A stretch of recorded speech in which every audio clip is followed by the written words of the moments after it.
Ezekiel chapter 1. In the 30th year, in the 4th month, on the 5th day, while I was among the exiles by the Chebar river, the heavens were opened, and I saw visions of God. On the 5th of the month, it was the 5th year of the exile of King Jehoiakim, the word of the Lord came to Ezekiel the priest, the son of Buzi, by the Chebar river, in the land of the Babylonians. There the hand of the Lord was upon him.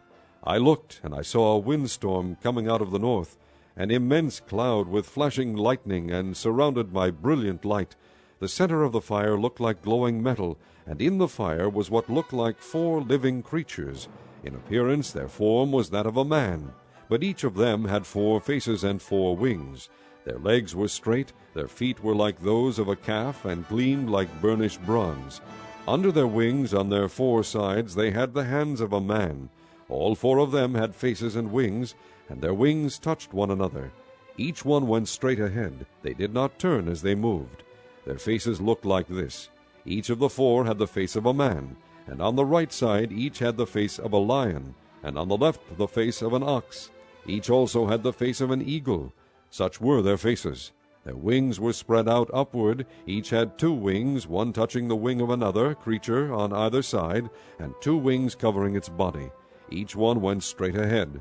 Wherever the Spirit would go, they would go, without turning as they went. The appearance of the living creatures was like burning coals of fire or like torches. Fire moved back and forth among the creatures. It was bright, and lightning flashed out of it. The creatures sped back and forth like flashes of lightning. As I looked at the living creatures, I saw a wheel on the ground beside each creature with its 4 faces. This was the appearance and structure of the wheels. They sparkled like chrysolite, and all 4 looked alike. Each appeared to be made like a wheel intersecting a wheel. As they moved, they would go in any one of the 4 directions the creatures faced. The wheels did not turn about as the creatures went. Their rims were high and awesome, and all 4 rims were full of eyes all around. When the living creatures moved, the wheels beside them moved, and when the living creatures rose from the ground, the wheels also rose. Wherever the Spirit would go, they would go, and the wheels would rise along with them, because the spirit of the living creatures was in the wheels. When the creatures moved, they also moved. When the creatures stood still, they also stood still. And when the creatures rose from the ground, the wheels rose along with them, because the spirit of the living creatures was in the wheels. Spread out above the heads of the living creatures was what looked like an expanse, sparkling like ice and awesome. Under the expanse their wings were stretched out one toward the other, and each had 2 wings covering its body. When the creatures moved, I heard the sound of their wings, like the roar of rushing waters, like the voice of the Almighty, like the tumult of an army. When they stood still, they lowered their wings. Then there came a voice from above the expanse over their heads as they stood with lowered wings. Above the expanse over their heads was what looked like a throne of sapphire, and high above on the throne was a figure like that of a man. I saw that from what appeared to be his waist up, he looked like glowing metal, as if full of fire, and that from there down he looked like fire, and brilliant light surrounded him. Like the appearance of a rainbow in the clouds on a rainy day, so was the radiance around him. This was the appearance of the likeness of the glory of the Lord. When I saw it, I fell face down, and I heard the voice of one speaking. Chapter 2. He said to me, Son of man, stand up on your feet, and I will speak to you. As he spoke, the Spirit came into me, and raised me to my feet, and I heard him speaking to me. He said, Son of man, I am sending you to the Israelites, to a rebellious nation that has rebelled against me. They and their fathers have been in revolt against me to this very day. The people to whom I am sending you are obstinate and stubborn. Say to them, This is what the sovereign Lord says. And whether they listen or fail to listen, for they are a rebellious house, they will know that a prophet has been among them.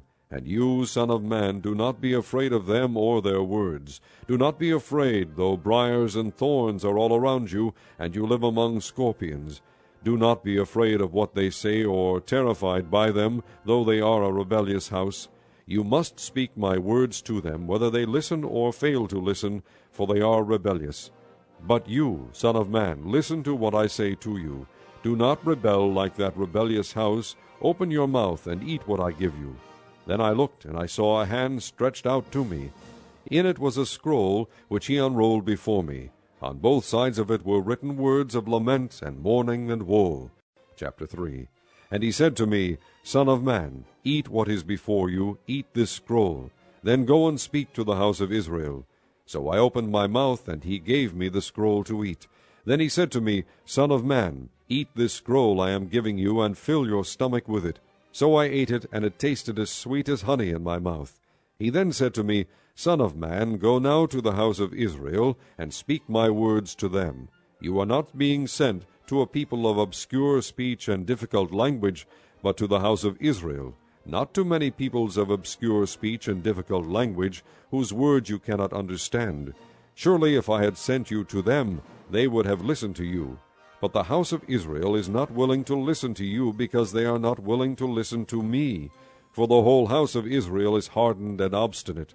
But I will make you as unyielding and hardened as they are. I will make your forehead like the hardest stone, harder than flint. Do not be afraid of them, or terrified by them, though they are a rebellious house. And he said to me, Son of man, listen carefully, and take to heart all the words I speak to you. Go now to your countrymen in exile, and speak to them. Say to them, This is what the sovereign Lord says, whether they listen or fail to listen. Then the Spirit lifted me up, and I heard behind me a loud rumbling sound. May the glory of the Lord be praised in his dwelling place. The sound of the wings of the living creatures brushing against each other, and the sound of the wheels beside them, a loud rumbling sound. The Spirit then lifted me up and took me away, and I went in bitterness and in the anger of my spirit, with the strong hand of the Lord upon me. I came to the exiles who lived at Tel Abib, near the Chebar River, and there, where they were living, I sat among them for 7 days, overwhelmed. At the end of 7 days the word of the Lord came to me, Son of man, I have made you a watchman for the house of Israel, so hear the word I speak, and give them warning from me. When I say to a wicked man, You will surely die, and you do not warn him or speak out to dissuade him from his evil ways, in order to save his life, that wicked man will die for his sin, and I will hold you accountable for his blood. But if you do warn the wicked man, and he does not turn from his wickedness or from his evil ways, he will die for his sin, but you will have saved yourself. Again, when a righteous man turns from his righteousness and does evil, and I put a stumbling block before him, he will die. Since you did not warn him, he will die for his sin. The righteous things he did will not be remembered, and I will hold you accountable for his blood. But if you do warn the righteous man not to sin, and he does not sin, he will surely live, because he took warning, and you will have saved yourself. The hand of the Lord was upon me there, and he said to me, Get up and go out to the plain, and there I will speak to you. So I got up and went out to the plain, and the glory of the Lord was standing there, like the glory I had seen by the Chebar River, and I fell face down. Then the Spirit came into me and raised me to my feet. He spoke to me and said, Go, shut yourself inside your house, and you, son of man, they will tie with ropes. You will be bound so that you cannot go out among the people. I will make your tongue stick to the roof of your mouth, so that you will be silent and unable to rebuke them, though they are a rebellious house. But when I speak to you, I will open your mouth, and you shall say to them, This is what the sovereign Lord says, Whoever will listen, let him listen, and whoever will refuse, let him refuse, for they are a rebellious house. Chapter 4.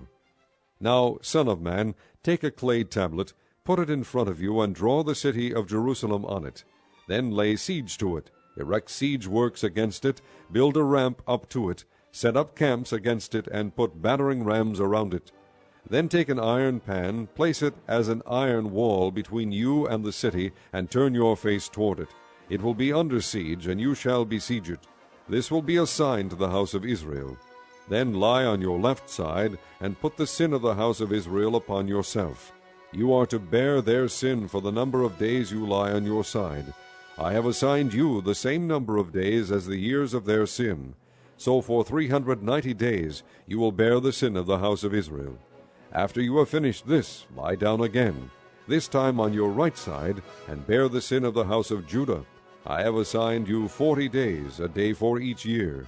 Turn your face toward the siege of Jerusalem, and with bared arm prophesy against her. I will tie you up with ropes so that you cannot turn from one side to the other until you have finished the days of your siege.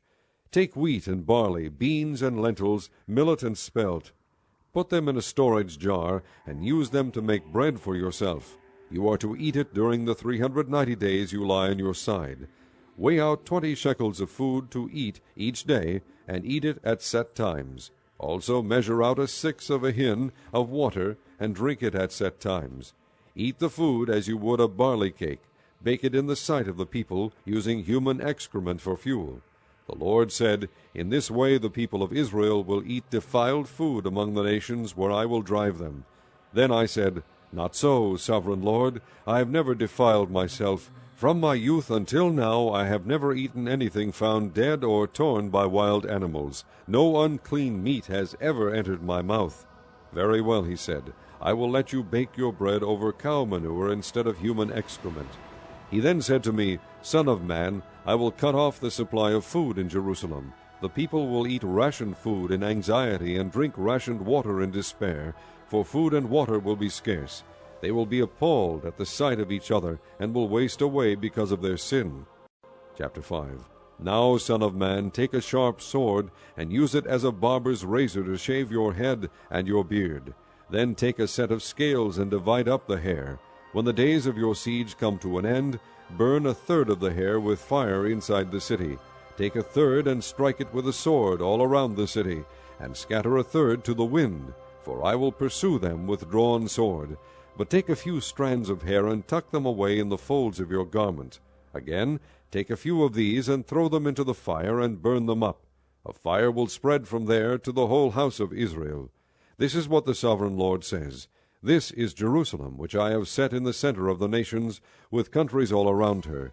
Yet in her wickedness she has rebelled against my laws and decrees more than the nations and countries around her. She has rejected my laws and has not followed my decrees. Therefore this is what the sovereign Lord says. You have been more unruly than the nations around you, and have not followed my decrees or kept my laws. You have not even conformed to the standards of the nations around you. Therefore this is what the sovereign Lord says. I myself am against you, Jerusalem, and I will inflict punishment on you in the sight of the nations. Because of all your detestable idols, I will do to you what I have never done before, and will never do again. Therefore in your midst fathers will eat their children, and children will eat their fathers. I will inflict punishment on you, and will scatter all your survivors to the winds. Therefore, as surely as I live, declares the sovereign Lord, because you have defiled my sanctuary with all your vile images and detestable practices, I myself will withdraw my favor. I will not look on you with pity or spare you. A third of your people will die of the plague or perish by famine inside you. A third will fall by the sword outside your walls, and a third I will scatter to the winds and pursue with drawn sword. Then my anger will cease, and my wrath against them will subside, and I will be avenged. And when I have spent my wrath upon them, they will know that I, the Lord, have spoken in my zeal. I will make you a ruin and a reproach among the nations around you, in the sight of all who pass by. You will be a reproach and a taunt, a warning and an object of horror to the nations around you, when I inflict punishment on you in anger and in wrath and with stinging rebuke. I, the Lord, have spoken. When I shoot at you with my deadly and destructive arrows of famine, I will shoot to destroy you. I will bring more and more famine upon you, and cut off your supply of food. I will send famine and wild beasts against you, and they will leave you childless. Plague and bloodshed will sweep through you, and I will bring the sword against you. I, the Lord, have spoken. Chapter 6. The word of the Lord came to me, Son of man, set your face against the mountains of Israel, prophesy against them, and say, O mountains of Israel, hear the word of the sovereign Lord. This is what the sovereign Lord says to the mountains and hills, to the ravines and valleys. I am about to bring a sword against you, and I will destroy your high places. Your altars will be demolished, and your incense altars will be smashed. And I will slay your people in front of your idols. I will lay the dead bodies of the Israelites in front of their idols, and I will scatter your bones around your altars. Wherever you live, the towns will be laid waste, and the high places demolished, so that your altars will be laid waste and devastated, your idols smashed and ruined, your incense altars broken down, and what you have made wiped out. Your people will fall slain among you, and you will know that I am the Lord. But I will spare some, for some of you will escape the sword when you are scattered among the lands and nations. Then in the nations where they have been carried captive, those who escape will remember me, how I have been grieved by their adulterous hearts, which have turned away from me, and by their eyes, which have lusted after their idols. They will loathe themselves for the evil they have done, and for all their detestable practices. And they will know that I am the Lord. I did not threaten in vain to bring this calamity on them. This is what the sovereign Lord says. Strike your hands together, and stamp your feet, and cry out, Alas! Because of all the wicked and detestable practices of the house of Israel, for they will fall by the sword, famine, and plague. He that is far away will die of the plague, and he that is near will fall by the sword, and he that survives and is spared will die of famine. So will I spend my wrath upon them, and they will know that I am the Lord, when their people lie slain among their idols around their altars, on every high hill and on all the mountain tops, under every spreading tree and every leafy oak, places where they offered fragrant incense to all their idols. And I will stretch out my hand against them, and make the land a desolate waste from the desert to Diblah, wherever they live. Then they will know that I am the Lord. Chapter 7. The word of the Lord came to me, Son of man, this is what the sovereign Lord says to the land of Israel. The end has come upon the four corners of the land. The end is now upon you, and I will unleash my anger against you. I will judge you according to your conduct, and repay you for all your detestable practices. I will not look on you with pity or spare you. I will surely repay you for your conduct and the detestable practices among you. Then you will know that I am the Lord. This is what the sovereign Lord says. Disaster, an unheard-of disaster is coming. The end has come. The end has come. It has roused itself against you. It has come. Doom has come upon you, you who dwell in the land. The time has come, the day is near, there is panic, not joy, upon the mountains. I am about to pour out my wrath on you and spend my anger against you. I will judge you according to your conduct and repay you for all your detestable practices. I will not look on you with pity or spare you. I will repay you in accordance with your conduct and the detestable practices among you. Then you will know that it is I, the Lord, who strikes the blow. The day is here. It has come. Doom has burst forth. The rod has budded. Arrogance has blossomed. Violence has grown into a rod to punish wickedness. None of the people will be left, none of that crowd, no wealth, nothing of value. The time has come, the day has arrived. Let not the buyer rejoice, nor the seller grieve, for wrath is upon the whole crowd. The seller will not recover the land he has sold as long as both of them live, for the vision concerning the whole crowd will not be reversed. Because of their sins, not one of them will preserve his life.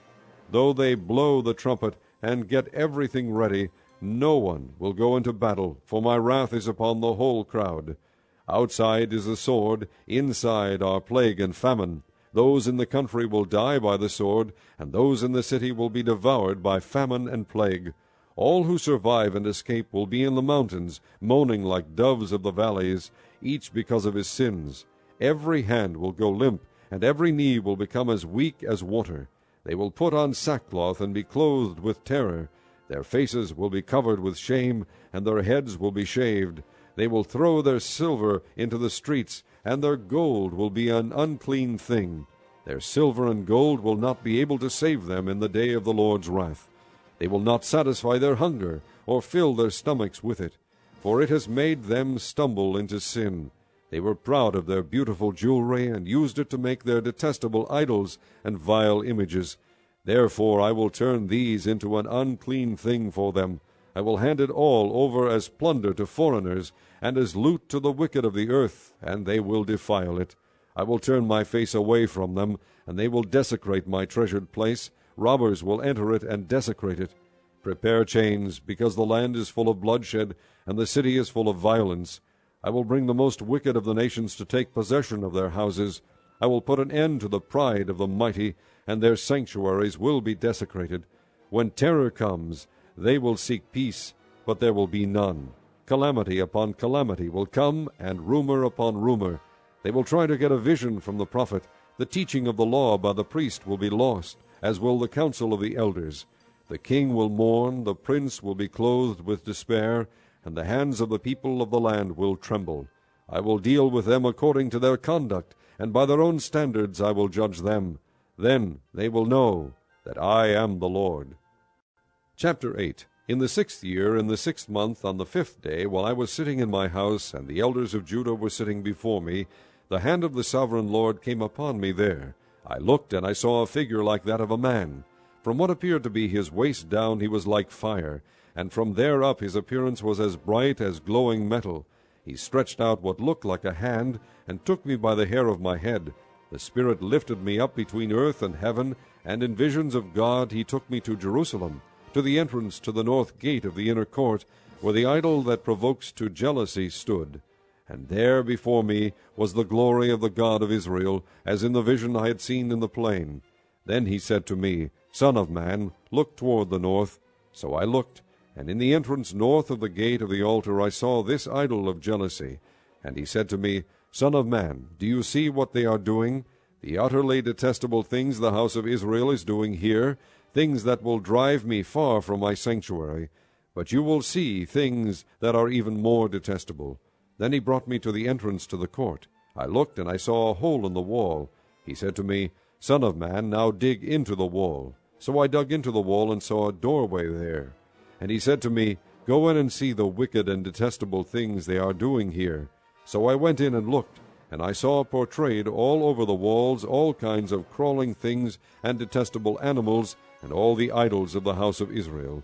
In front of them stood 70 elders of the house of Israel, and Jaazaniah son of Shaphan was standing among them. Each had a censer in his hand, and a fragrant cloud of incense was rising. He said to me, Son of man, have you seen what the elders of the house of Israel are doing in the darkness, each at the shrine of his own idol? They say, The Lord does not see us, the Lord has forsaken the land. Again he said, You will see them doing things that are even more detestable. Then he brought me to the entrance to the north gate of the house of the Lord, and I saw women sitting there, mourning for Tammuz. He said to me, Do you see this, Son of man? You will see things that are even more detestable than this. He then brought me into the inner court of the house of the Lord, and there at the entrance to the temple, between the portico and the altar, were about 25 men. With their backs toward the temple of the Lord, and their faces toward the east, they were bowing down to the sun in the east. He said to me, Have you seen this, Son of man? Is it a trivial matter for the house of Judah to do the detestable things they are doing here? Must they also fill the land with violence and continually provoke me to anger? Look at them putting the branch to their nose. Therefore I will deal with them in anger. I will not look on them with pity or spare them. Although they shout in my ears, I will not listen to them. Chapter 9. Then I heard him call out in a loud voice, Bring the guards of the city here, each with a weapon in his hand. And I saw 6 men coming from the direction of the upper gate, which faces north, each with a deadly weapon in his hand. With them was a man clothed in linen, who had a writing kit at his side. They came in and stood beside the bronze altar. Now the glory of the God of Israel went up from above the cherubim, where it had been, and moved to the threshold of the temple. Then the Lord called to the man clothed in linen, who had the writing kit at his side, and said to him, Go throughout the city of Jerusalem, and put a mark on the foreheads of those who grieve and lament over all the detestable things that are done in it. As I listened, he said to the others, Follow him through the city, and kill, without showing pity or compassion. Slaughter old men, young men, and maidens, women and children, but do not touch anyone who has the mark. Begin at my sanctuary. So they began with the elders who were in front of the temple. Then he said to them, Defile the temple, and fill the courts with the slain. Go. So they went out and began killing throughout the city. While they were killing, and I was left alone, I fell face down, crying out, Ah, sovereign Lord, are you going to destroy the entire remnant of Israel in this outpouring of your wrath on Jerusalem? He answered me, The sin of the house of Israel and Judah is exceedingly great. The land is full of bloodshed, and the city is full of injustice. They say, The Lord has forsaken the land, the Lord does not see. So I will not look on them with pity or spare them, but I will bring down on their own heads what they have done. Then the man in linen, with the writing kit at his side, brought back word, saying, I have done as you commanded. Chapter 10. I looked, and I saw the likeness of a throne of sapphire above the expanse that was over the heads of the cherubim. The Lord said to the man clothed in linen, Go in among the wheels beneath the cherubim. Fill your hands with burning coals from among the cherubim, and scatter them over the city. And as I watched, he went in. Now the cherubim were standing on the south side of the temple when the man went in, and a cloud filled the inner court. Then the glory of the Lord rose from above the cherubim, and moved to the threshold of the temple. The cloud filled the temple, and the court was full of the radiance of the glory of the Lord. The sound of the wings of the cherubim could be heard as far away as the outer court, like the voice of God Almighty when he speaks. When the Lord commanded the man in linen, Take fire from among the wheels, from among the cherubim, the man went in and stood beside a wheel. Then one of the cherubim reached out his hand to the fire that was among them. He took up some of it, and put it into the hands of the man in linen, who took it and went out. Under the wings of the cherubim could be seen what looked like the hands of a man. I looked, and I saw beside the cherubim 4 wheels, one beside each of the cherubim. The wheels sparkled like chrysolite. As for their appearance, the 4 of them looked alike. Each was like a wheel intersecting a wheel. As they moved, they would go in any one of the 4 directions the cherubim faced. The wheels did not turn about as the cherubim went. The cherubim went in whatever direction the head faced, without turning as they went. Their entire bodies, including their backs, their hands, and their wings, were completely full of eyes, as were their 4 wheels. I heard the wheels being called the whirling wheels. Each of the cherubim had 4 faces. One face was that of a cherub, the second the face of a man, the third the face of a lion, and the fourth the face of an eagle. Then the cherubim rose upward. These were the living creatures I had seen by the Kibar River. When the cherubim moved, the wheels beside them moved, and when the cherubim spread their wings to rise from the ground, the wheels did not leave their side. When the cherubim stood still, they also stood still, and when the cherubim rose, they rose with them, because the spirit of the living creatures was in them. Then the glory of the Lord departed from over the threshold of the temple, and stopped above the cherubim.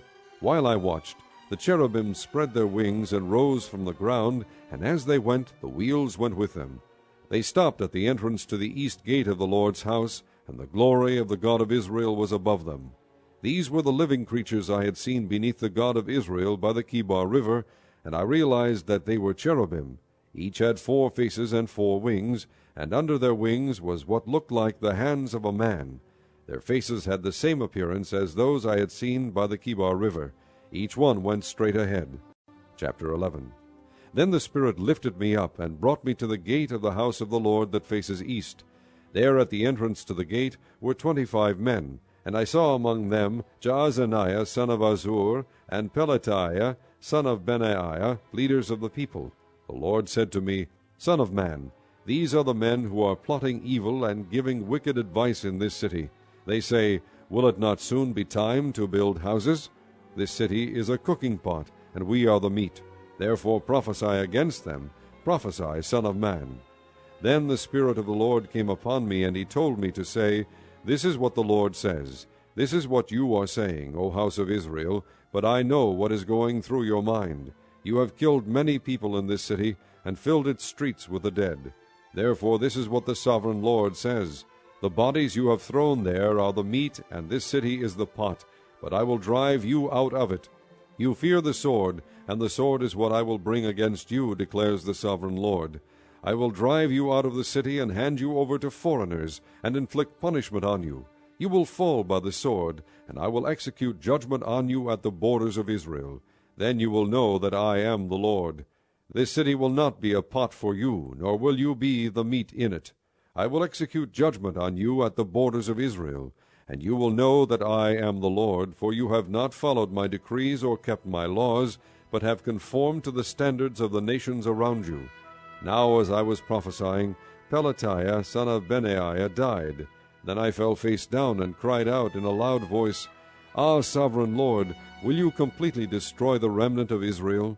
The word of the Lord came to me, Son of man, your brothers who are your blood relatives, and the whole house of Israel, are those of whom the people of Jerusalem have said, They are far away from the Lord.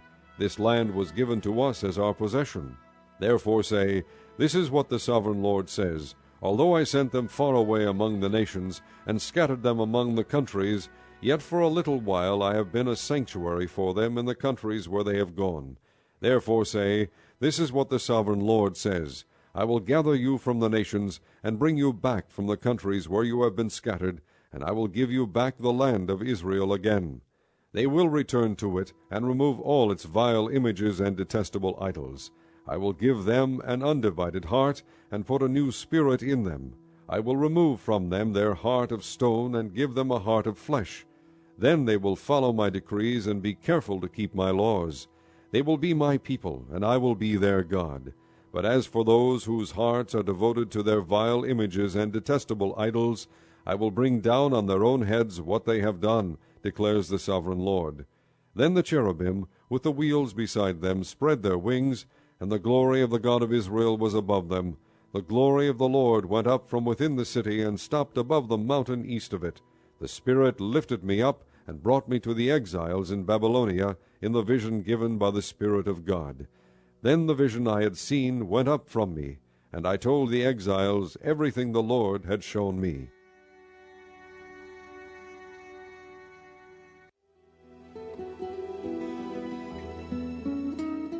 Chapter 12. The word of the Lord came to me, Son of man, you are living among a rebellious people. They have eyes to see, but do not see, and ears to hear, but do not hear, for they are a rebellious people. Therefore, Son of man, pack your belongings for exile, and in the daytime, as they watch, set out and go from where you are to another place. Perhaps they will understand, though they are a rebellious house. During the daytime, while they watch, bring out your belongings packed for exile. Then in the evening, while they are watching, go out like those who go into exile. While they watch, dig through the wall, and take your belongings out through it. Put them on your shoulder as they are watching, and carry them out at dusk.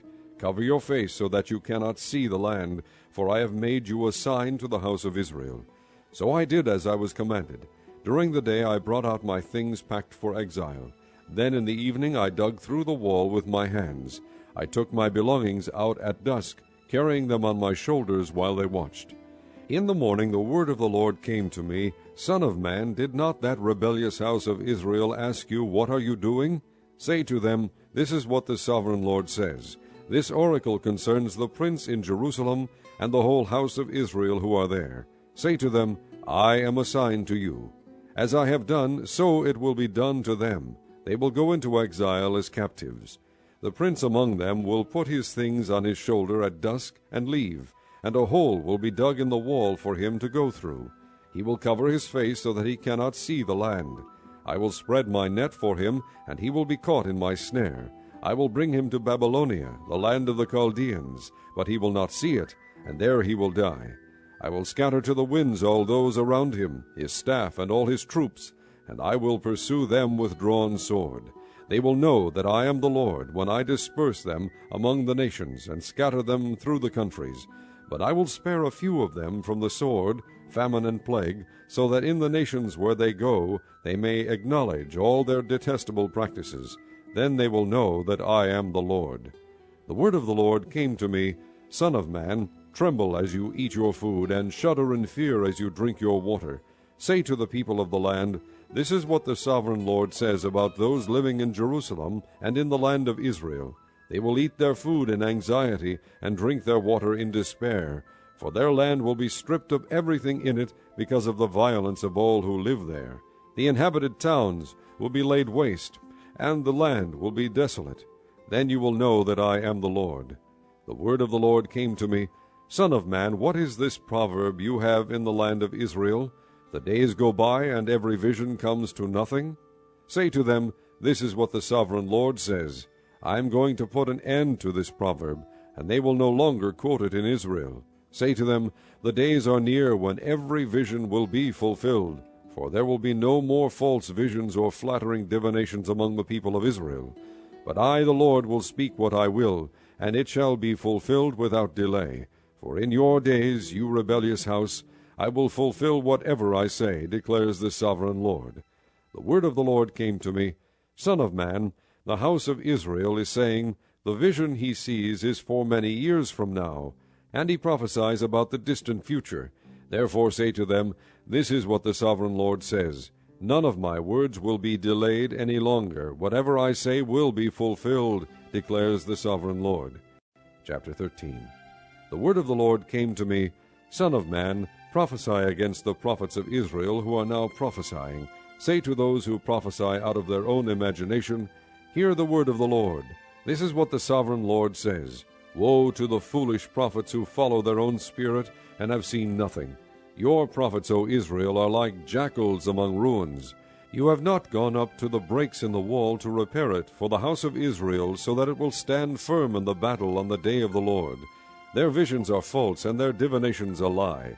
They say, The Lord declares, when the Lord has not sent them, yet they expect their words to be fulfilled. Have you not seen false visions and uttered lying divinations, when you say, The Lord declares, though I have not spoken? Therefore this is what the sovereign Lord says, Because of your false words and lying visions, I am against you, declares the sovereign Lord. My hand will be against the prophets who see false visions and utter lying divinations. They will not belong to the council of my people, or be listed in the records of the house of Israel, nor will they enter the land of Israel. Then you will know that I am the sovereign Lord. Because they lead my people astray, saying, Peace, when there is no peace, and because when a flimsy wall is built, they cover it with whitewash, therefore tell those who cover it with whitewash that it is going to fall. Rain will come in torrents, and I will send hailstones hurtling down, and violent winds will burst forth. When the wall collapses, will people not ask you, Where is the whitewash you covered it with? Therefore this is what the sovereign Lord says, In my wrath I will unleash a violent wind, and in my anger hailstones and torrents of rain will fall with destructive fury. I will tear down the wall you have covered with whitewash, and will level it to the ground so that its foundation will be laid bare. When it falls, you will be destroyed in it, and you will know that I am the Lord. So I will spend my wrath against the wall and against those who covered it with whitewash. I will say to you, The wall is gone, and so are those who whitewashed it, those prophets of Israel who prophesied to Jerusalem and saw visions of peace for her when there was no peace, declares the sovereign Lord. Now, Son of man, set your face against the daughters of your people who prophesy out of their own imagination. Prophesy against them, and say, This is what the sovereign Lord says.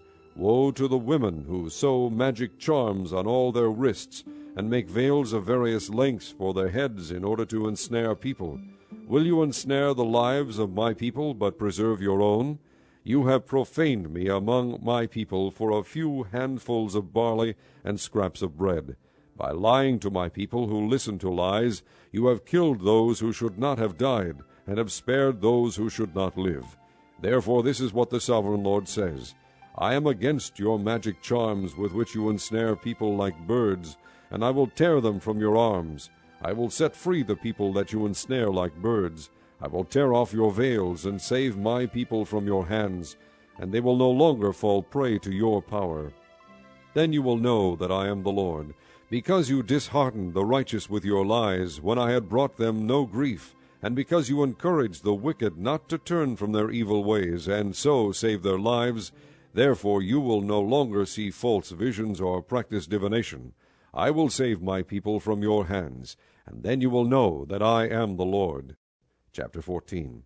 Some of the elders of Israel came to me and sat down in front of me. Then the word of the Lord came to me, Son of man, these men have set up idols in their hearts and put wicked stumbling blocks before their faces. Should I let them inquire of me at all? Therefore speak to them and tell them, This is what the sovereign Lord says. When any Israelite sets up idols in his heart and puts a wicked stumbling block before his face, and then goes to a prophet, I, the Lord, will answer him myself in keeping with his great idolatry. I will do this to recapture the hearts of the people of Israel, who have all deserted me for their idols. Therefore say to the house of Israel, This is what the sovereign Lord says. Repent, turn from your idols, and renounce all your detestable practices. When any Israelite or any alien living in Israel separates himself from me, and sets up idols in his heart, and puts a wicked stumbling block before his face, and then goes to a prophet to inquire of me, I, the Lord, will answer him myself. I will set my face against that man, and make him an example and a byword. I will cut him off from my people. Then you will know that I am the Lord. And if the prophet is enticed to utter a prophecy, I, the Lord, have enticed that prophet, and I will stretch out my hand against him, and destroy him from among my people Israel. They will bear their guilt. The prophet will be as guilty as the one who consults him. Then the people of Israel will no longer stray from me, nor will they defile themselves any more with all their sins. They will be my people, and I will be their God, declares the sovereign Lord. The word of the Lord came to me, Son of man, if a country sins against me by being unfaithful, and I stretch out my hand against it to cut off its food supply, and send famine upon it, and kill its men and their animals, even if these 3 men, Noah, Daniel, and Job, were in it, they could save only themselves by their righteousness, declares the sovereign Lord. Or if I send wild beasts through that country, and they leave it childless, and it becomes desolate so that no one can pass through it because of the beasts, as surely as I live, declares the sovereign Lord, even if these 3 men were in it, they could not save their own sons or daughters. They alone would be saved, but the land would be desolate. Or if I bring a sword against that country, and say, Let the sword pass throughout the land, and I kill its men and their animals, as surely as I live, declares the sovereign Lord, even if these 3 men were in it, they could not save their own sons or daughters. They alone would be saved. Or if I send a plague into that land, and pour out my wrath upon it through bloodshed, killing its men and their animals, as surely as I live, declares the sovereign Lord, even if Noah, Daniel, and Job were in it, they could save neither son nor daughter. They would save only themselves by their righteousness. For this is what the sovereign Lord says, How much worse will it be when I send against Jerusalem my 4 dreadful judgments, sword and famine, and wild beasts and plague, to kill its men and their animals. Yet there will be some survivors, sons and daughters, who will be brought out of it. They will come to you, and when you see their conduct and their actions, you will be consoled regarding the disaster I have brought upon Jerusalem, every disaster I have brought upon it. You will be consoled when you see their conduct and their actions, for you will know that I have done nothing in it without cause, declares the sovereign Lord. Chapter 15. The word of the Lord came to me, Son of man, how is the wood of a vine better than that of a branch on any of the trees in the forest? Is wood ever taken from it to make anything useful? Do they make pegs from it to hang things on? And after it is thrown on the fire as fuel, and the fire burns both ends and chars the middle, is it then useful for anything? If it was not useful for anything when it was whole, how much less can it be made into something useful when the fire has burned it and it is charred? Therefore this is what the sovereign Lord says, As I have given the wood of the vine among the trees of the forest as fuel for the fire, so will I treat the people living in Jerusalem. I will set my face against them. Although they have come out of the fire will yet consume them. And when I set my face against them, you will know that I am the Lord. I will make the land desolate because they have been unfaithful, declares the sovereign Lord. Chapter 16. The word of the Lord came to me, Son of man, confront Jerusalem with her detestable practices, and say, This is what the sovereign Lord says to Jerusalem. Your ancestry and birth were in the land of the Canaanites. Your father was an Amorite, and your mother a Hittite. On the day you were born your cord was not cut, nor were you washed with water to make you clean, nor were you rubbed with salt or wrapped in cloths. No one looked on you with pity or had compassion enough to do any of these things for you. Rather you were thrown out into the open field, for on the day you were born you were despised. Then I passed by and saw you kicking about in your blood, and as you lay there in your blood I said to you, Live. I made you grow like a plant of the field. You grew up and developed and became the most beautiful of jewels. Your breasts were formed and your hair grew, you who were naked and bare. Later I passed by, and when I looked at you and saw that you were old enough for love, I spread the corner of my garment over you and covered your nakedness. I gave you my solemn oath, and entered into a covenant with you, declares the sovereign Lord, and you became mine. I bathed you with water, and washed the blood from you, and put ointments on you. I clothed you with an embroidered dress, and put leather sandals on you. I dressed you in fine linen, and covered you with costly garments. I adorned you with jewelry. I put bracelets on your arms, and a necklace around your neck. and I put a ring on your nose, earrings on your ears, and a beautiful crown on your head. So you were adorned with gold and silver. Your clothes were of fine linen and costly fabric and embroidered cloth. Your food was fine flour, honey, and olive oil. You became very beautiful and rose to be a queen. And your fame spread among the nations on account of your beauty, because the splendor I had given you made your beauty perfect, declares the sovereign Lord. But you trusted in your beauty, and used your fame to become a prostitute. You lavished your favors on anyone who passed by, and your beauty became his.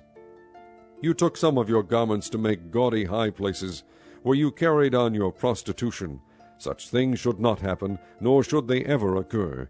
You also took the fine jewelry I gave you, the jewelry made of my gold and silver, and you made for yourself male idols, and engaged in prostitution with them. And you took your embroidered clothes to put on them, and you offered my oil and incense before them. Also the food I provided for you, the fine flour, olive oil, and honey I gave you to eat, you offered as fragrant incense before them. That is what happened, declares the sovereign Lord. And you took your sons and daughters whom you bore to me, and sacrificed them as food to the idols. Was your prostitution not enough? You slaughtered my children, and sacrificed them to the idols. In all your detestable practices and your prostitution, you did not remember the days of your youth, when you were naked and bare, kicking about in your blood. Woe, woe to you, declares the sovereign Lord. In addition to all your other wickedness, you built a mound for yourself and made a lofty shrine in every public square. At the head of every street you built your lofty shrines, and degraded your beauty, offering your body with increasing promiscuity to anyone who passed by. You engaged in prostitution with the Egyptians, your lustful neighbors, and provoked me to anger with your increasing promiscuity. So I stretched out my hand against you, and reduced your territory. I gave you over to the greed of your enemies, the daughters of the Philistines, who were shocked by your lewd conduct. You engaged in prostitution with the Assyrians, too, because you were insatiable. And even after that you still were not satisfied. Then you increased your promiscuity to include Babylonia, a land of merchants, but even with this you were not satisfied. How weak-willed you are, declares the sovereign Lord, when you do all these things, acting like a brazen prostitute. When you built your mounds at the head of every street and made your lofty shrines in every public square, you were unlike a prostitute, because you scorned payment. You adulterous wife, you prefer strangers to your own husband. Every prostitute receives a fee, but you give gifts to all your lovers, bribing them to come to you from everywhere for your illicit favors. So in your prostitution you are the opposite of others. No one runs after you for your favors. You are the very opposite, for you give payment, and none is given to you. Therefore, you prostitute, hear the word of the Lord. This is what the sovereign Lord says. Because you poured out your wealth and exposed your nakedness in your promiscuity with your lovers, and because of all your detestable idols, and because you gave them your children's blood, therefore I am going to gather all your lovers, with whom you found pleasure, those you loved as well as those you hated. I will gather them against you from all around, and will strip you in front of them, and they will see all your nakedness. I will sentence you to the punishment of women who commit adultery and who shed blood. I will bring upon you the blood vengeance of my wrath and jealous anger. Then I will hand you over to your lovers, and they will tear down your mounds and destroy your lofty shrines. They will strip you of your clothes and take your fine jewelry, and leave you naked and bare. They will bring a mob against you, who will stone you and hack you to pieces with their swords. They will burn down your houses and inflict punishment on you in the sight of many women. I will put a stop to your prostitution, and you will no longer pay your lovers. Then my wrath against you will subside, and my jealous anger will turn away from you. I will be calm, and no longer angry. Because you did not remember the days of your youth, but enraged me with all these things, I will surely bring down on your head what you have done, declares the sovereign Lord. Did you not add lewdness to all your other detestable practices? Everyone who quotes Proverbs will quote this proverb about you: like mother, like daughter. You are a true daughter of your mother, who despised her husband and her children, and you are a true sister of your sisters, who despised their husbands and their children. Your mother was a Hittite, and your father an Amorite. Your older sister was Samaria, who lived to the north of you with her daughters, and your younger sister, who lived to the south of you with her daughters, was Sodom. You not only walked in their ways and copied their detestable practices, but in all your ways you soon became more depraved than they. As surely as I live, declares the sovereign Lord, your sister Sodom and her daughters never did what you and your daughters have done. Now this was the sin of your sister Sodom. She and her daughters were arrogant, overfed, and unconcerned. They did not help the poor and needy. They were haughty and did detestable things before me. Therefore I did away with them, as you have seen. Samaria did not commit half the sins you did. You have done more detestable things than they, and have made your sisters seem righteous by all these things you have done. Bear your disgrace, for you have furnished some justification for your sisters. Because your sins were more vile than theirs, they appear more righteous than you. So then be ashamed, and bear your disgrace, for you have made your sisters appear righteous. However, I will restore the fortunes of Sodom and her daughters, and of Samaria and her daughters, and your fortunes along with them, so that you may bear your disgrace and be ashamed of all you have done in giving them comfort. And your sisters, Sodom with her daughters, and Samaria with her daughters, will return to what they were before, and you and your daughters will return to what you were before. You would not even mention your sister Sodom in the day of your pride, before your wickedness was uncovered. Even so, you are now scorned by the daughters of Edom, and all her neighbors, and the daughters of the Philistines, all those around you who despise you. You will bear the consequences of your lewdness and your detestable practices, declares the Lord. This is what the sovereign Lord says. I will deal with you as you deserve, because you have despised my oath by breaking the covenant. Yet I will remember the covenant I made with you in the days of your youth, and I will establish an everlasting covenant with you. Then remember your ways, and be ashamed. Then remember your ways, and be ashamed when you are your sister. Those who are in you, and those who are young, will give to you as, but on the basis, but not basis I cover. I will will you will. I am the Lord. Then, so for done.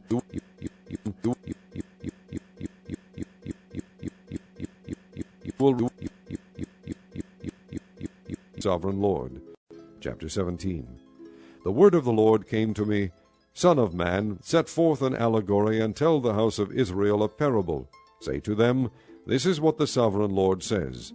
A great eagle with powerful wings, long feathers, and full plumage of varied colors came to Lebanon. Taking hold of the top of a cedar, he broke off its topmost shoot, and carried it away to Mert, where he in a city. He took of the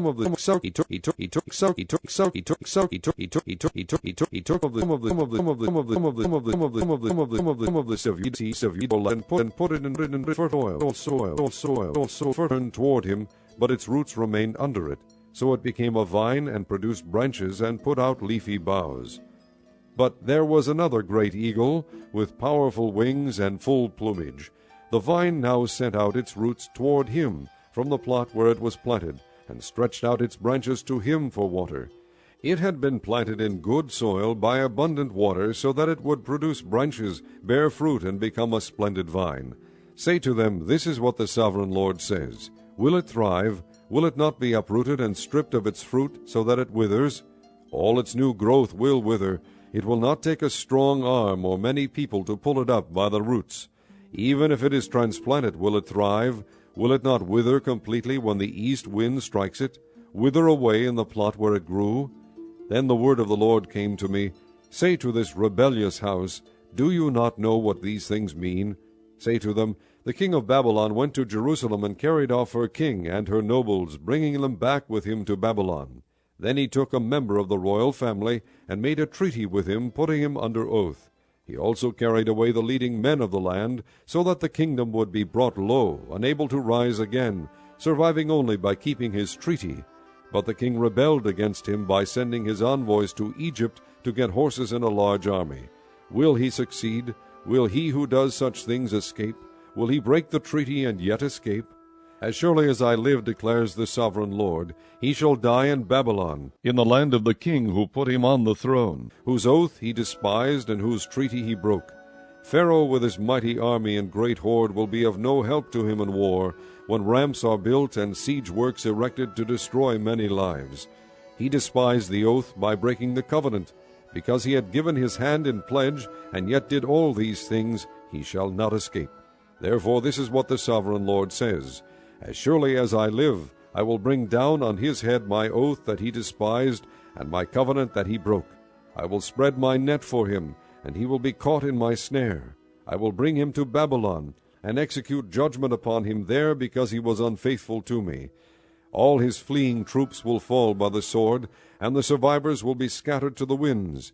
Then you will know that I, the Lord, have spoken. This is what the sovereign Lord says. I myself will take a shoot from the very top of a cedar and plant it. I will break off a tender sprig from its topmost shoots, and plant it on a high and lofty mountain. On the mountain heights of Israel I will plant it. It will produce branches and bear fruit and become a splendid cedar. Birds of every kind will nest in it. They will find shelter in the shade of its branches.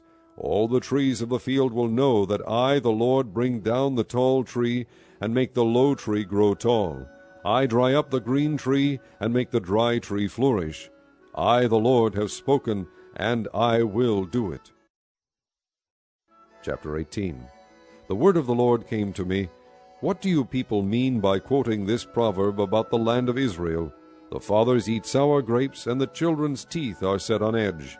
As surely as I live, declares the sovereign Lord, you will no longer quote this proverb in Israel. For every living soul belongs to me, the Father as well as the Son, both alike belong to me. The soul who sins is the one who will die. Suppose there is a righteous man who does what is just and right. He does not eat at the mountain shrines or look to the idols of the house of Israel. He does not defile his neighbor's wife or lie with a woman during her period. He does not oppress anyone. He returns what he took in pledge for a loan. He does not commit robbery, but gives his food to the hungry and provides clothing for the naked. He does not lend at usury or take excessive interest. He withholds his hand from doing wrong and judges fairly between man and man. He follows my decrees and faithfully keeps my laws. That man is righteous. He will surely live, declares the sovereign Lord. Suppose he has a violent son who sheds blood or does any of these other things, though the father has done none of them. He eats at the mountain shrines. He defiles his neighbor's wife. He oppresses the poor and needy. He commits robbery. He does not return what he took in pledge. He looks to the idols. He does detestable things. He lends at usury and takes excessive interest. Will such a man live? He will not. Because he has done all these detestable things, he will surely be put to death, and his blood will be on his own head. But suppose this son has a son who sees all the sins his father commits, and though he sees them, he does not do such things. He does not eat at the mountain shrines, or look to the idols of the house of Israel. He does not defile his neighbor's wife. He does not oppress anyone or require a pledge for a loan. He does not commit robbery, but gives his food to the hungry and provides clothing for the naked. He withholds his hand from sin and takes no usury or excessive interest. He keeps my laws and follows my decrees. He will not die for his father's sin. He will surely live. But his father will die for his own sin, because he practiced extortion, robbed his brother, and did what was wrong among his people. Yet you ask, why does the son not share the guilt of his father? Since the son has done what is just and right, and has been careful to keep all my decrees, he will surely live. The soul who sins is the one who will die. The son will not share the guilt of the father, nor will the father share the guilt of the son. The righteousness of the righteous man will be credited to him, and the wickedness of the wicked will be charged against him. But if a wicked man turns away from all the sins he has committed, and keeps all my decrees, and does what is just and right, he will surely live. He will not die. None of the offenses he has committed will be remembered against him. Because of the unfaithfulness he is guilty of, and because of the sins he has committed, he will die. Yet you say, the way of the Lord is not just. Hear, O house of Israel, is my way unjust? Is it not your ways that are unjust? If a righteous man turns from his righteousness and commits sin, he will die for it. Because of the sin he has committed, he will die. But if a wicked man turns away from the wickedness he has committed and does what is just and right, he will save his life. Because he considers all the offenses he has committed and turns away from them, he will surely live, he will not die. Yet the house of Israel says, The way of the Lord is not just. Are my ways unjust, O house of Israel? Is it not your ways that are unjust?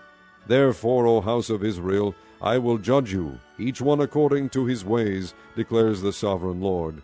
Repent, turn away from all your offenses, then sin will not be your downfall. Rid yourselves of all the offenses you have committed, and get a new heart and a new spirit. Why will you die, O house of Israel? For I take no pleasure in the death of anyone, declares the sovereign Lord. Repent and live. Chapter 19. Take up a lament concerning the princes of Israel, and say, What a lioness was your mother among the lions! She lay down among the young lions, and reared her cubs. She brought up one of her cubs, and he became a strong lion. He learned to tear the prey, and he devoured men. The nations heard about him, and he was trapped in their pit. They led him with hooks to the land of Egypt. When she saw her hope unfulfilled, her expectation gone, she took another of her cubs, and made him a strong lion. He prowled among the lions, for he was now a strong lion. He learned to tear the prey, and he devoured men. He broke down their strongholds, and devastated their towns. The land and all who were in it were terrified by his roaring. Then the nations came against him, those from regions round about. They spread their net for him, and he was trapped in their pit. With hooks they pulled him into a cage, and brought him to the king of Babylon. They put him in prison, so his roar was heard no longer on the mountains of Israel. Your mother was like a vine in your vineyard, planted by the water. It was fruitful and full of branches because of abundant water. Its branches were strong, fit for a ruler's scepter. It towered high above the thick foliage, conspicuous for its height and for its many branches. But it was uprooted in fury and thrown to the ground. The east wind made it shrivel. It was stripped of its fruit. Its strong branches withered, and fire consumed them. Now it is planted in the desert, in a dry and thirsty land. Fire spread from one of its main branches and consumed its fruit. No strong branches left on it fit for a ruler's scepter. This is a lament, and is to be used as a lament. Chapter 20. In the 7th year, in the 5th month of the 10th day, some of the elders of Israel came to inquire of the Lord, and they sat down in front of me. Then the word of the Lord came to me, Son of man, speak to the elders of Israel, and say to them, This is what the sovereign Lord says. Have you come to inquire of me? As surely as I live, I will not let you inquire of me, declares the sovereign Lord. Will you judge them? Will you judge them, Son of man? Then confront them with the detestable practices of their fathers, and say to them, This is what the sovereign Lord says. On the day I chose Israel, I swore with uplifted hand to the descendants of the house of Jacob, and revealed myself to them in Egypt. With uplifted hand I said to them, I am the Lord your God. On that day I swore to them that I would bring them out of Egypt into a land I had searched out for them, a land flowing with milk and honey, the most beautiful of all lands. And I said to them, Each of you, get rid of the vile images you have set your eyes on, and do not defile yourselves with the idols of Egypt. I am the Lord your God. But they rebelled against me, and would not listen to me. They did not get rid of the vile images they had set their eyes on, nor did they forsake the idols of Egypt. So I said I would pour out my wrath on them, and spend my anger against them in Egypt. But for the sake of my name I did what would keep it from being profaned in the eyes of the nations they lived among, and in whose sight I had revealed myself to the Israelites, by bringing them out of Egypt. Therefore I led them out of Egypt, and brought them into the desert. I gave them my decrees, and made known to them my laws, for the man who obeys them will live by them. Also I gave them my Sabbaths as a sign between us, so they would know that I, the Lord, made them holy. Yet the people of Israel rebelled against me in the desert. They did not follow my decrees, but rejected my laws, although the man who obeys them will live by them, and they utterly desecrated my Sabbaths. So I said I would pour out my wrath on them, and destroy them in the desert. But for the sake of my name I did what would keep it from being profaned in the eyes of the nations, in whose sight I had brought them out. Also with uplifted hand I swore to them in the desert that I would not bring them into the land I had given them, a land flowing with milk and honey, most beautiful of all lands, because they rejected my laws, and did not follow my decrees, and desecrated my Sabbaths. For their hearts were devoted to their idols. Yet I looked on them with pity, and did not destroy them or put an end to them in the desert.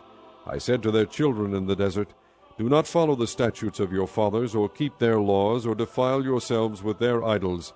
I am the Lord your God. Follow my decrees, and be careful to keep my laws. Keep my Sabbaths holy, that they may be a sign between us. Then you will know that I am the Lord your God. But the children rebelled against me. They did not follow my decrees. They were not careful to keep my laws, although the man who obeys them will live by them. And they desecrated my Sabbaths. So I said I would pour out my wrath on them, and spend my anger against them in the desert. But I withheld my hand, and for the sake of my name I did what would keep it from being profaned in the eyes of the nations in whose sight I had brought them out. Also with uplifted hand I swore to them in the desert that I would disperse them among the nations, and scatter them through the countries, because they had not obeyed my laws, but had rejected my decrees, and desecrated my Sabbaths, and their eyes lusted after their fathers' idols. I also gave them over to statutes that were not good, and laws they could not live by. I let them become defiled through their gifts, the sacrifice of every firstborn, that I might fill them with horror, so they would know that I am the Lord. Therefore, Son of man, speak to the people of Israel, and say to them, This is what the sovereign Lord says. In this also your fathers blasphemed me by forsaking me. When I brought them into the land I had sworn to give them, and they saw any high hill or any leafy tree, there they offered their sacrifices, made offerings that provoked me to anger, presented their fragrant incense, and poured out their drink offerings. Then I said to them, What is this high place you go to? It is called Bama to this day. Therefore say to the house of Israel, This is what the sovereign Lord says. Will you defile yourselves the way your fathers did, and lust after their vile images? When you offer your gifts, the sacrifice of your sons in the fire, you continue to defile yourselves with all your idols to this day. Am I to let you inquire of me, O house of Israel? As surely as I live, declares the sovereign Lord, I will not let you inquire of me.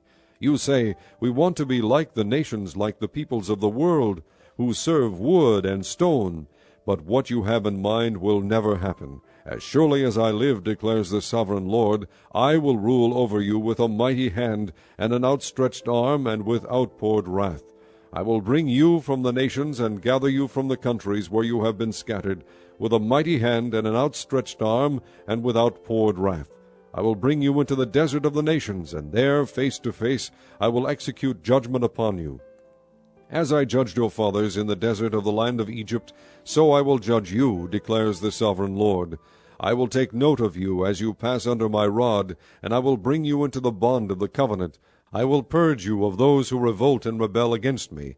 Although I will bring them out of the land where they are living, yet they will not enter the land of Israel. Then you will know that I am the Lord. As for you, O house of Israel, this is what the sovereign Lord says. Go and serve your idols, every one of you. But afterward you will surely listen to me, and no longer profane my holy name with your gifts and idols.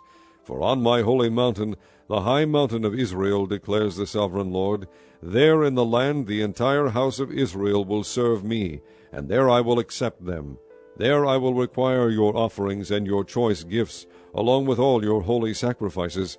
I will accept you as fragrant incense when I bring you out from the nations, and gather you from the countries where you have been scattered, and I will show myself holy among you in the sight of the nations. Then you will know that I am the Lord, when I bring you into the land of Israel, the land I had sworn with uplifted hand to give to your fathers. There you will remember your conduct and all the actions by which you have defiled yourselves, and you will loathe yourselves for all the evil you have done. You will know that I am the Lord when I deal with you for my name's sake, and not according to your evil ways and your corrupt practices, O house of Israel, declares the sovereign Lord. The word of the Lord came to me, Son of man, set your face toward the south. Preach against the south, and prophesy against the forest of the southland. Say to the southern forest, Hear the word of the Lord. This is what the sovereign Lord says. I am about to set fire to you, and it will consume all your trees, both green and dry. The blazing flame will not be quenched, and every face from south to north will be scorched by it. Every one will see that I, the Lord, have kindled it. It will not be quenched. Then I said, Ah, sovereign Lord, they are saying of me, Isn't he just telling parables? Chapter 21. The word of the Lord came to me, Son of man, set your face against Jerusalem, and preach against the sanctuary. Prophesy against the land of Israel, and say to her, This is what the Lord says, I am against you. I will draw my sword from its scabbard, and cut off from you both the righteous and the wicked. Because I am going to cut off the righteous and the wicked, my sword will be unsheathed against everyone from south to north. Then all people will know that I, the Lord, have drawn my sword from its scabbard. It will not return again. Therefore groan, Son of man, groan before them with broken heart and bitter grief. And when they ask you, Why are you groaning? You shall say, Because of the news that is coming. Every heart will melt, and every hand go limp. Every spirit will become faint, and every knee become as weak as water. It is coming. It will surely take place, declares the sovereign Lord. The word of the Lord came to me, Son of man, prophesy and say, This is what the Lord says, a sword, sharpened and polished, sharpened for the slaughter, polished to flash like lightning. Shall we rejoice in the scepter of my son Judah? The sword despises every such stick. The sword is appointed to be polished, to be grasped with a hand. It is sharpened and polished, made ready for the hand of the slayer. Cry out and wail, Son of man, for it is against my people, it is against all the princes of Israel. They are thrown to the sword along with my people, therefore beat your breast. Testing will surely come, and what if the scepter of Judah, which the sword despises, does not continue, declares the sovereign Lord. So then, Son of man, prophesy and strike your hands together. Let the sword strike twice, even 3 times. It is a sword for slaughter, a sword for great slaughter, closing in on them from every side, so that hearts may melt, and the fallen be many. I have stationed the sword for slaughter at all their gates. O, it is made to flash like lightning, it is grasped for slaughter. O sword, slash to the right, then to the left, wherever your blade is turned. I too will strike my hands together, and my wrath will subside. I, the Lord, have spoken. The word of the Lord came to me, Son of man, mark out 2 roads for the sword of the king of Babylon to take, both starting from the same country. Make a signpost where the road branches off to the city. Mark out 1 road for the sword to come against Rabbah of the Ammonites, and another against Judah and fortified Jerusalem. For the king of Babylon will stop at the fork in the road, at the junction of the 2 roads, to seek an omen. He will cast lots with arrows. He will consult his idols. He will examine the liver. Into his right hand will come the lot for Jerusalem, where he is to set up battering rams, to give the command to slaughter, to sound the battle cry, to set battering rams against the gates, to build a ramp, and to erect siege works. It will seem like a false omen to those who have sworn allegiance to him, but he will remind them of their guilt and take them captive. Therefore this is what the sovereign Lord says, Because you people have brought to mind your guilt by your open rebellion, revealing your sins in all that you do, because you have done this, you will be taken captive. O profane and wicked prince of Israel, whose day has come, whose time of punishment has reached its climax, this is what the sovereign Lord says. Take off the turban, remove the crown. It will not be as it was. The lowly will be exalted, and the exalted will be brought low. A ruin, a ruin. I will make it a ruin. It will not be restored until he comes to whom it rightfully belongs. To him I will give it.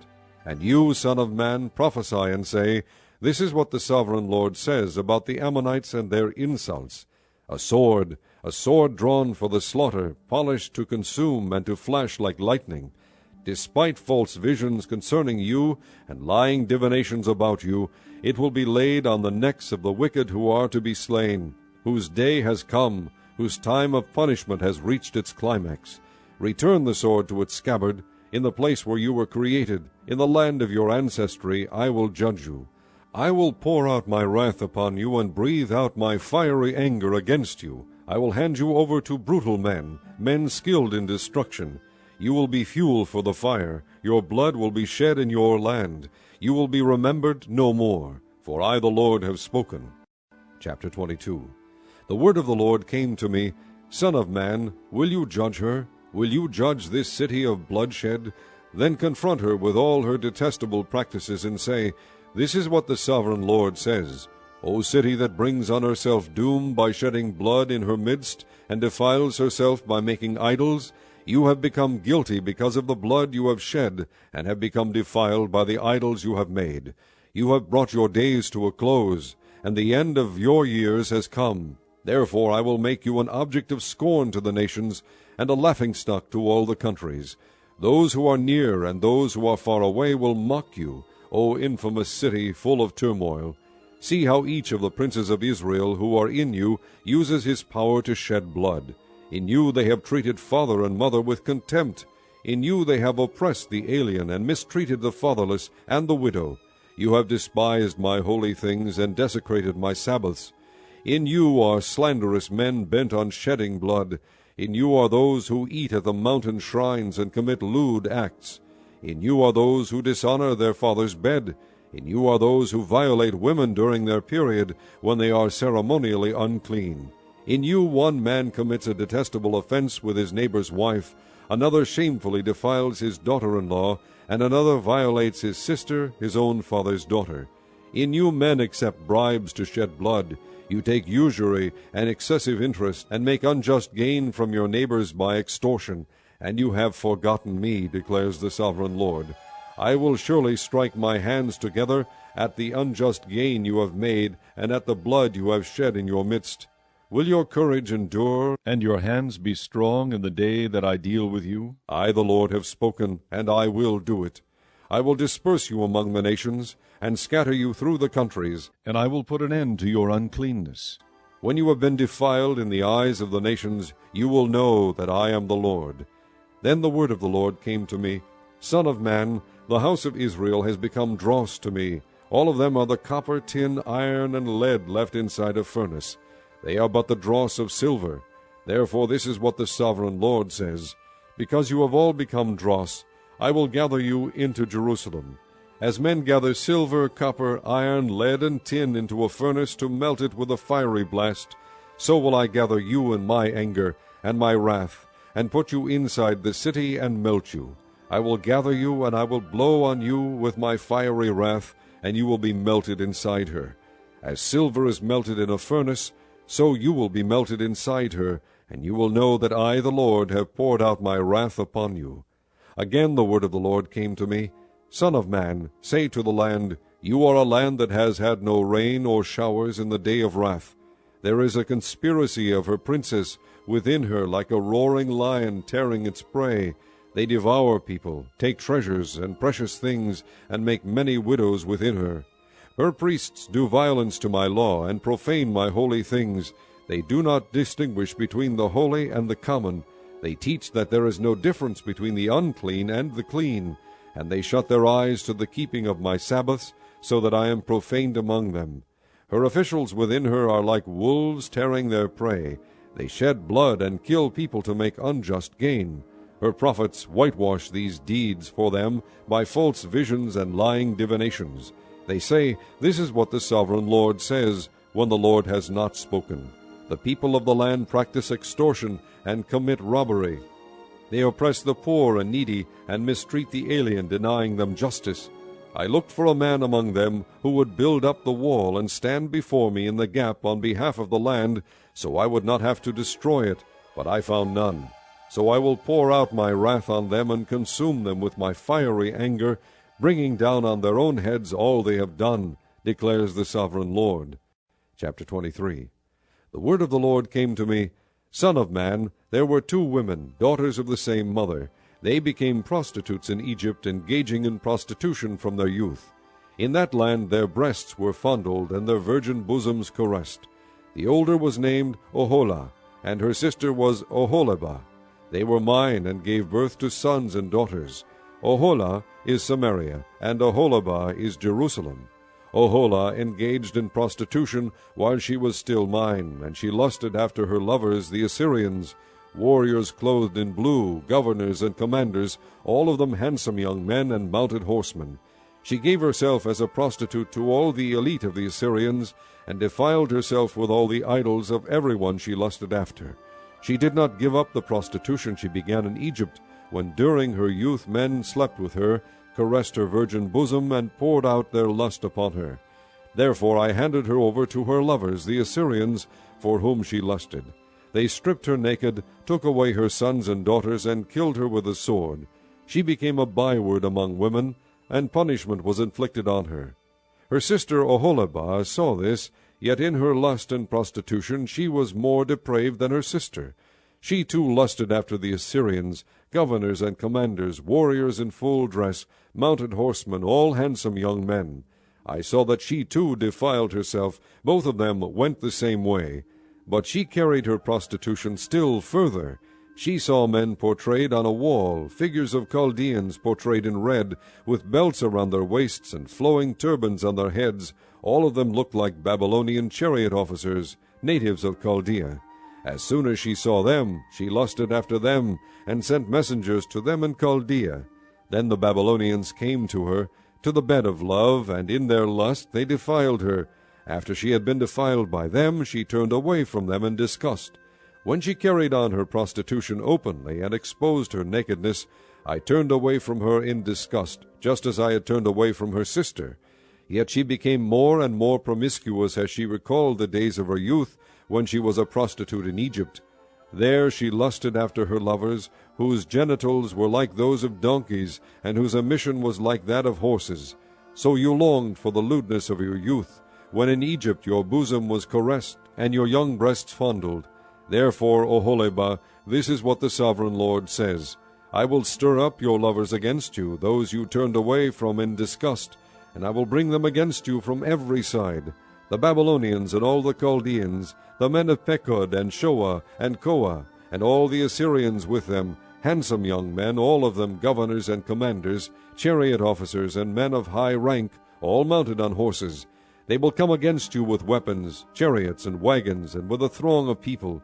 They will take up positions against you on every side with large and small shields and with helmets. I will turn you over to them for punishment, and they will punish you according to their standards. I will direct my jealous anger against you, and they will deal with you in fury. They will cut off your noses and your ears, and those of you who are left will fall by the sword. They will take away your sons and daughters, and those of you who are left will be consumed by fire.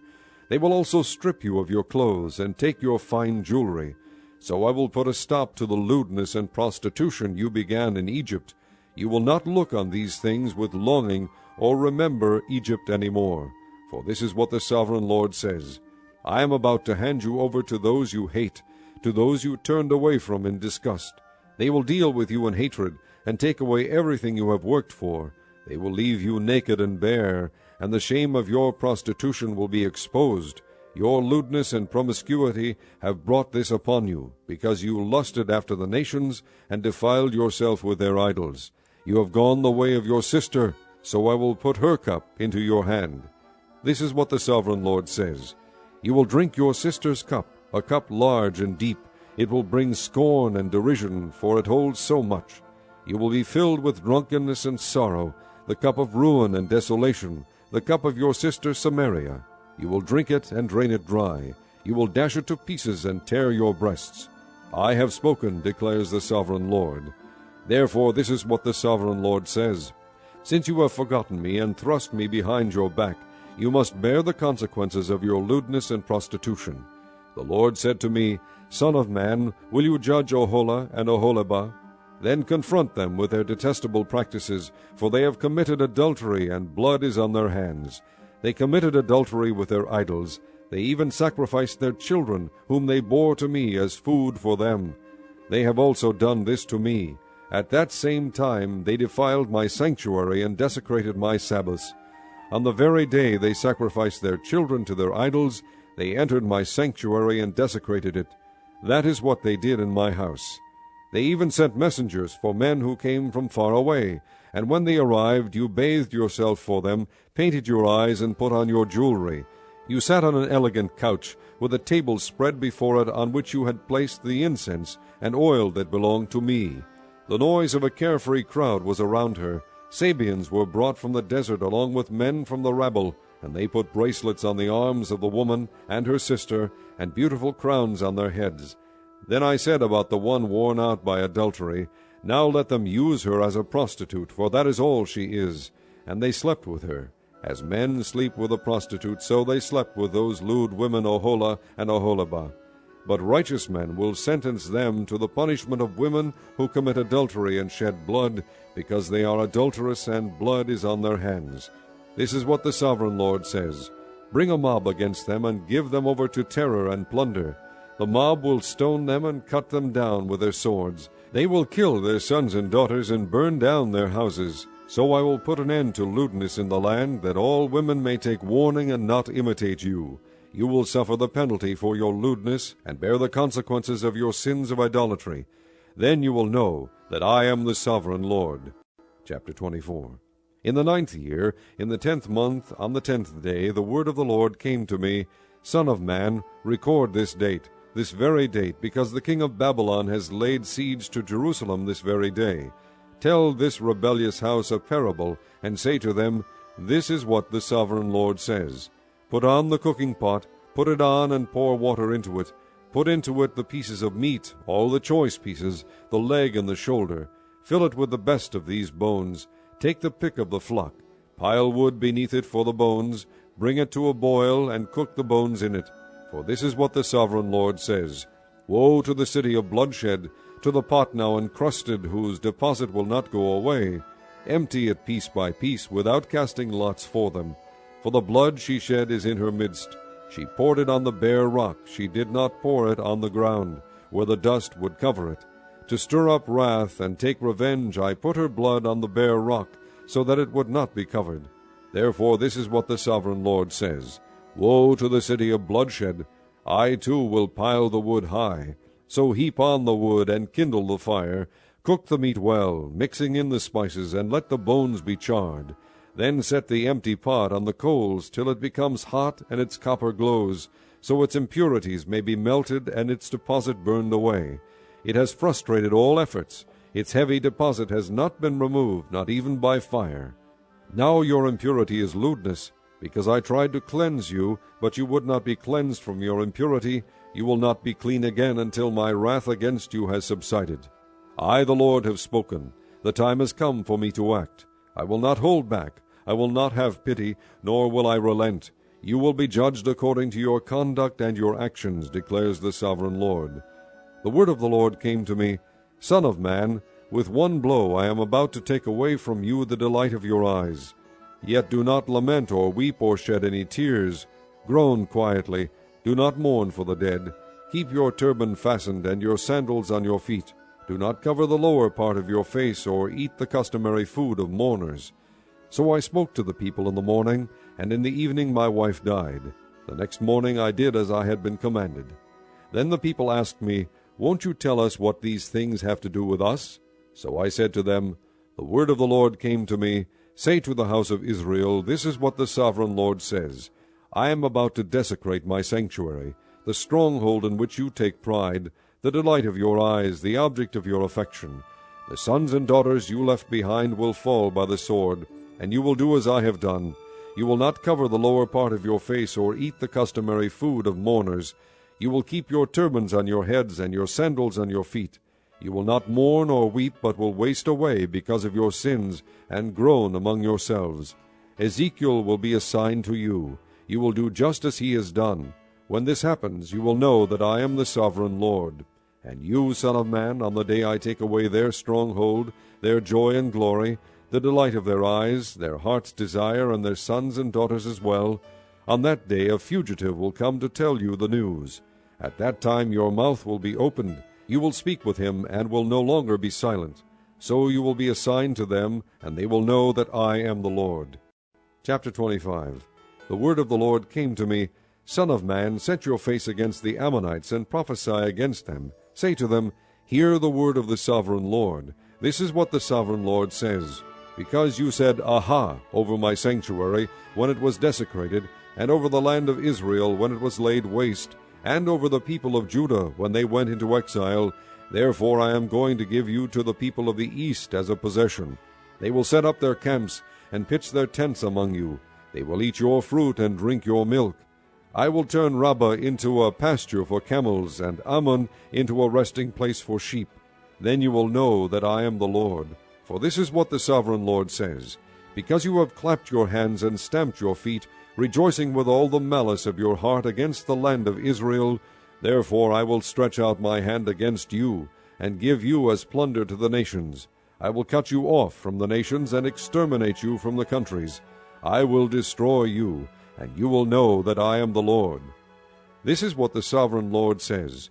Because Moab and Seir said, Look, the house of Judah has become like all the other nations, therefore I will expose the flank of Moab, beginning at its frontier towns, Beth-Jeshemoth, Baal-Meon, and Kiriathaim, the glory of that land. I will give Moab along with the Ammonites to the people of the east as a possession, so that the Ammonites will not be remembered among the nations, and I will inflict punishment on Moab. Then they will know that I am the Lord. This is what the sovereign Lord says. Because Edom took revenge on the house of Judah, and became very guilty by doing so, therefore this is what the sovereign Lord says. I will stretch out my hand against Edom, and kill its men and their animals. I will lay it waste, and from Teman to Dedan they will fall by the sword. I will take vengeance on Edom by the hand of my people Israel, and they will deal with Edom in accordance with my anger and my wrath. They will know my vengeance, declares the sovereign Lord. This is what the sovereign Lord says. Because the Philistines acted in vengeance and took revenge with malice in their hearts, and with ancient hostility sought to destroy Judah, therefore this is what the sovereign Lord says. I am about to stretch out my hand against the Philistines, and I will cut off the Kerethites and destroy those remaining along the coast. I will carry out great vengeance on them and punish them in my wrath. Then they will know that I am the Lord when I take vengeance on them. Chapter 26.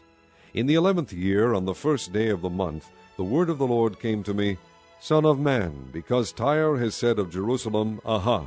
The gate to the nations is broken, and its doors have swung open to me. Now that she lies in ruins, I will prosper. Therefore this is what the sovereign Lord says, I am against you, O Tyre, and I will bring many nations against you, like the sea casting up its waves. They will destroy the walls of Tyre and pull down her towers. I will scrape away her rubble and make her a bare rock. Out in the sea she will become a place to spread fish nets, for I have spoken, declares the sovereign Lord. She will become plunder for the nations, and her settlements on the mainland will be ravaged by the sword. Then they will know that I am the Lord. For this is what the sovereign Lord says. From the north I am going to bring against Tyre Nebuchadnezzar, king of Babylon, king of kings, with horses and chariots, with horsemen and a great army. He will ravage your settlements on the mainland with the sword.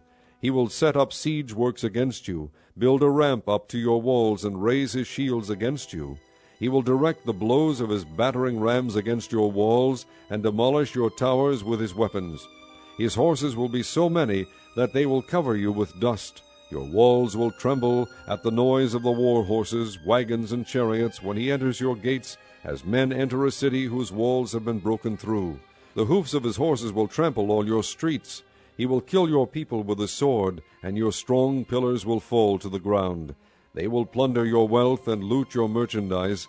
They will break down your walls and demolish your fine houses, and throw your stones, timber, and rubble into the sea.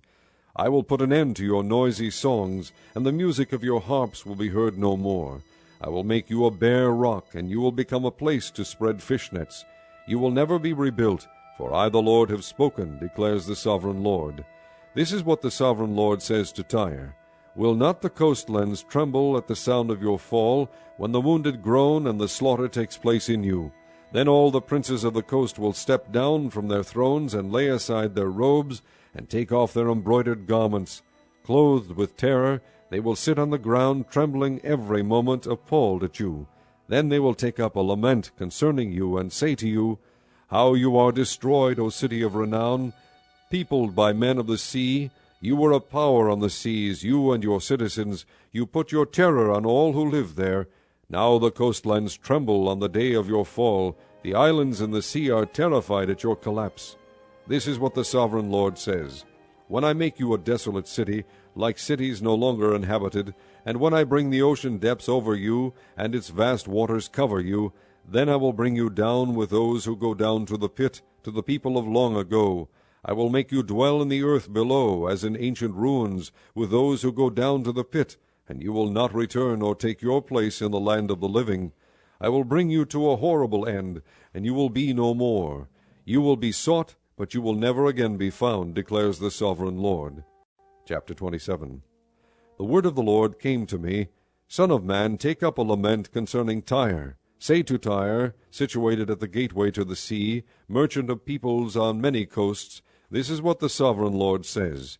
You say, O Tyre, I am perfect in beauty. Your domain was on the high seas. Your builders brought your beauty to perfection.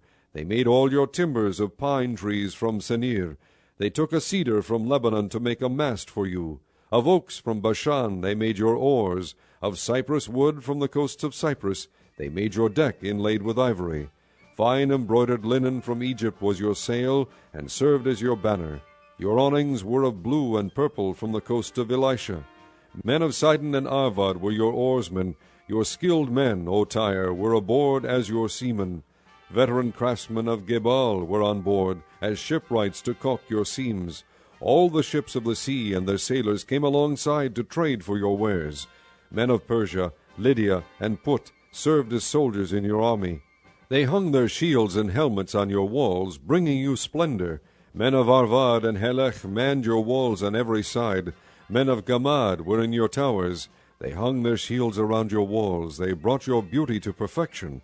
Tarshish did business with you because of your great wealth of goods. They exchanged silver, iron, tin, and lead for your merchandise. Greece, Tubal, and Meshech traded with you. They exchanged slaves and articles of bronze for your wares. Men of Beth Togarmah exchanged workhorses, war horses, and mules for your merchandise.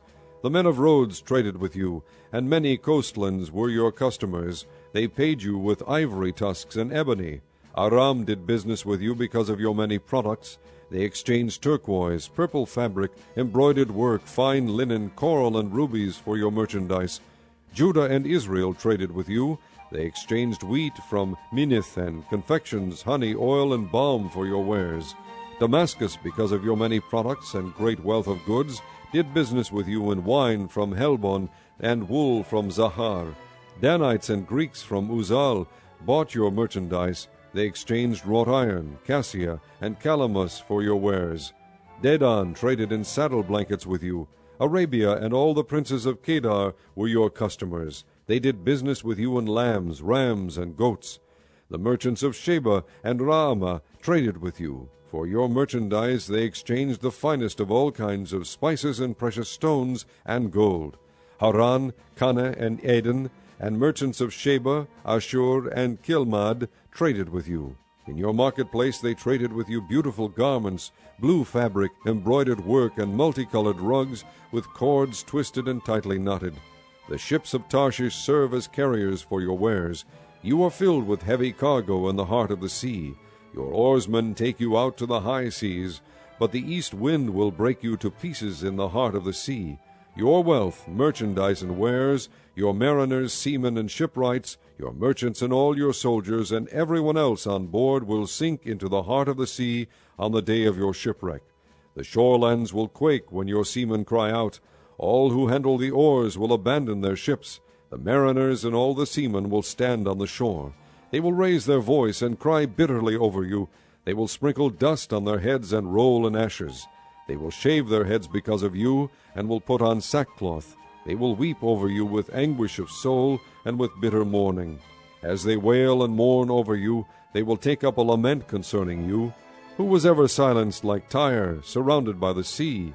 When your merchandise went out on the seas, you satisfied many nations. With your great wealth and your wares you enriched the kings of the earth. Now you are shattered by the sea in the depths of the waters. Your wares and all your company have gone down with you. All who live in the coastlands are appalled at you. Their kings shudder with horror, and their faces are distorted with fear. The merchants among the nations hiss at you. You have come to a horrible end, and will be no more. Chapter 28. The word of the Lord came to me, Son of man, say to the ruler of Tyre, This is what the sovereign Lord says. In the pride of your heart you say, I am a god. I sit on the throne of a god in the heart of the seas. But you are a man, and not a god, though you think you are as wise as a god. Are you wiser than Daniel? Is no secret hidden from you? By your wisdom and understanding you have gained wealth for yourself, and amassed gold and silver in your treasuries. By your great skill in trading you have increased your wealth, and because of your wealth your heart has grown proud. Therefore this is what the sovereign Lord says, because you think you are wise as a god, I am going to bring foreigners against you, the most ruthless of nations. They will draw their swords against your beauty and wisdom, and pierce your shining splendor. They will bring you down to the pit, and you will die a violent death in the heart of the seas. Will you then say, I am a god, in the presence of those who kill you? You will be but a man, not a god, in the hands of those who slay you. You will die the death of the uncircumcised at the hands of foreigners. I have spoken, declares the sovereign Lord. The word of the Lord came to me, Son of man, take up a lament concerning the king of Tyre, and say to him, This is what the sovereign Lord says. You were the model of perfection, full of wisdom and perfect in beauty. You were in Eden, the garden of God. Every precious stone adorned you, ruby, topaz, and emerald, chrysolite, onyx, and jasper, sapphire, turquoise, and beryl. Your settings and mountings were made of gold. On the day you were created, they were prepared. You were anointed as a guardian cherub, for so I ordained you. You were on the holy mount of God. You walked among the fiery stones. You were blameless in your ways from the day you were created till wickedness was found in you. Through your widespread trade you were filled with violence, and you sinned. So I drove you in disgrace from the mount of God, and I expelled you, O guardian cherub, from among the fiery stones. Your heart became proud on account of your beauty, and you corrupted your wisdom because of your splendor. So I threw you to the earth. I made a spectacle of you before kings. By your many sins and dishonest trade you have desecrated your sanctuaries. So I made a fire come out from you, and it consumed you, and I reduced you to ashes on the ground in the sight of all who were watching. All the nations who knew you are appalled at you. You have come to a horrible end, and will be no more. The word of the Lord came to me, Son of man, set your face against Sidon. Prophesy against her, and say, This is what the sovereign Lord says. I am against you, O Sidon, and I will gain glory within you. They will know that I am the Lord, when I inflict punishment on her, and show myself holy within her. I will send a plague upon her, and make blood flow in her streets. The slain will fall within her, with the sword against her on every side. Then they will know that I am the Lord.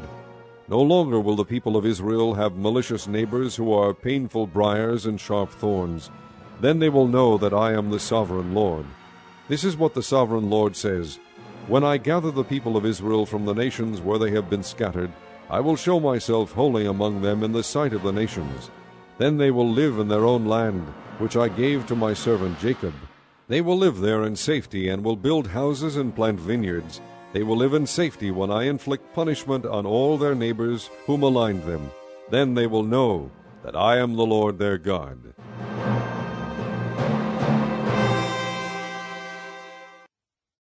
Chapter 29. In the 10th year, in the 10th month of the 12th day, the word of the Lord came to me, Son of man, set your face against Pharaoh king of Egypt, and prophesy against him, and against all Egypt. Speak to him and say, This is what the sovereign Lord says. I am against you, Pharaoh king of Egypt, you great monster lying among your streams. You say, The Nile is mine, I made it for myself. But I will put hooks in your jaws, and make the fish of your streams stick to your scales.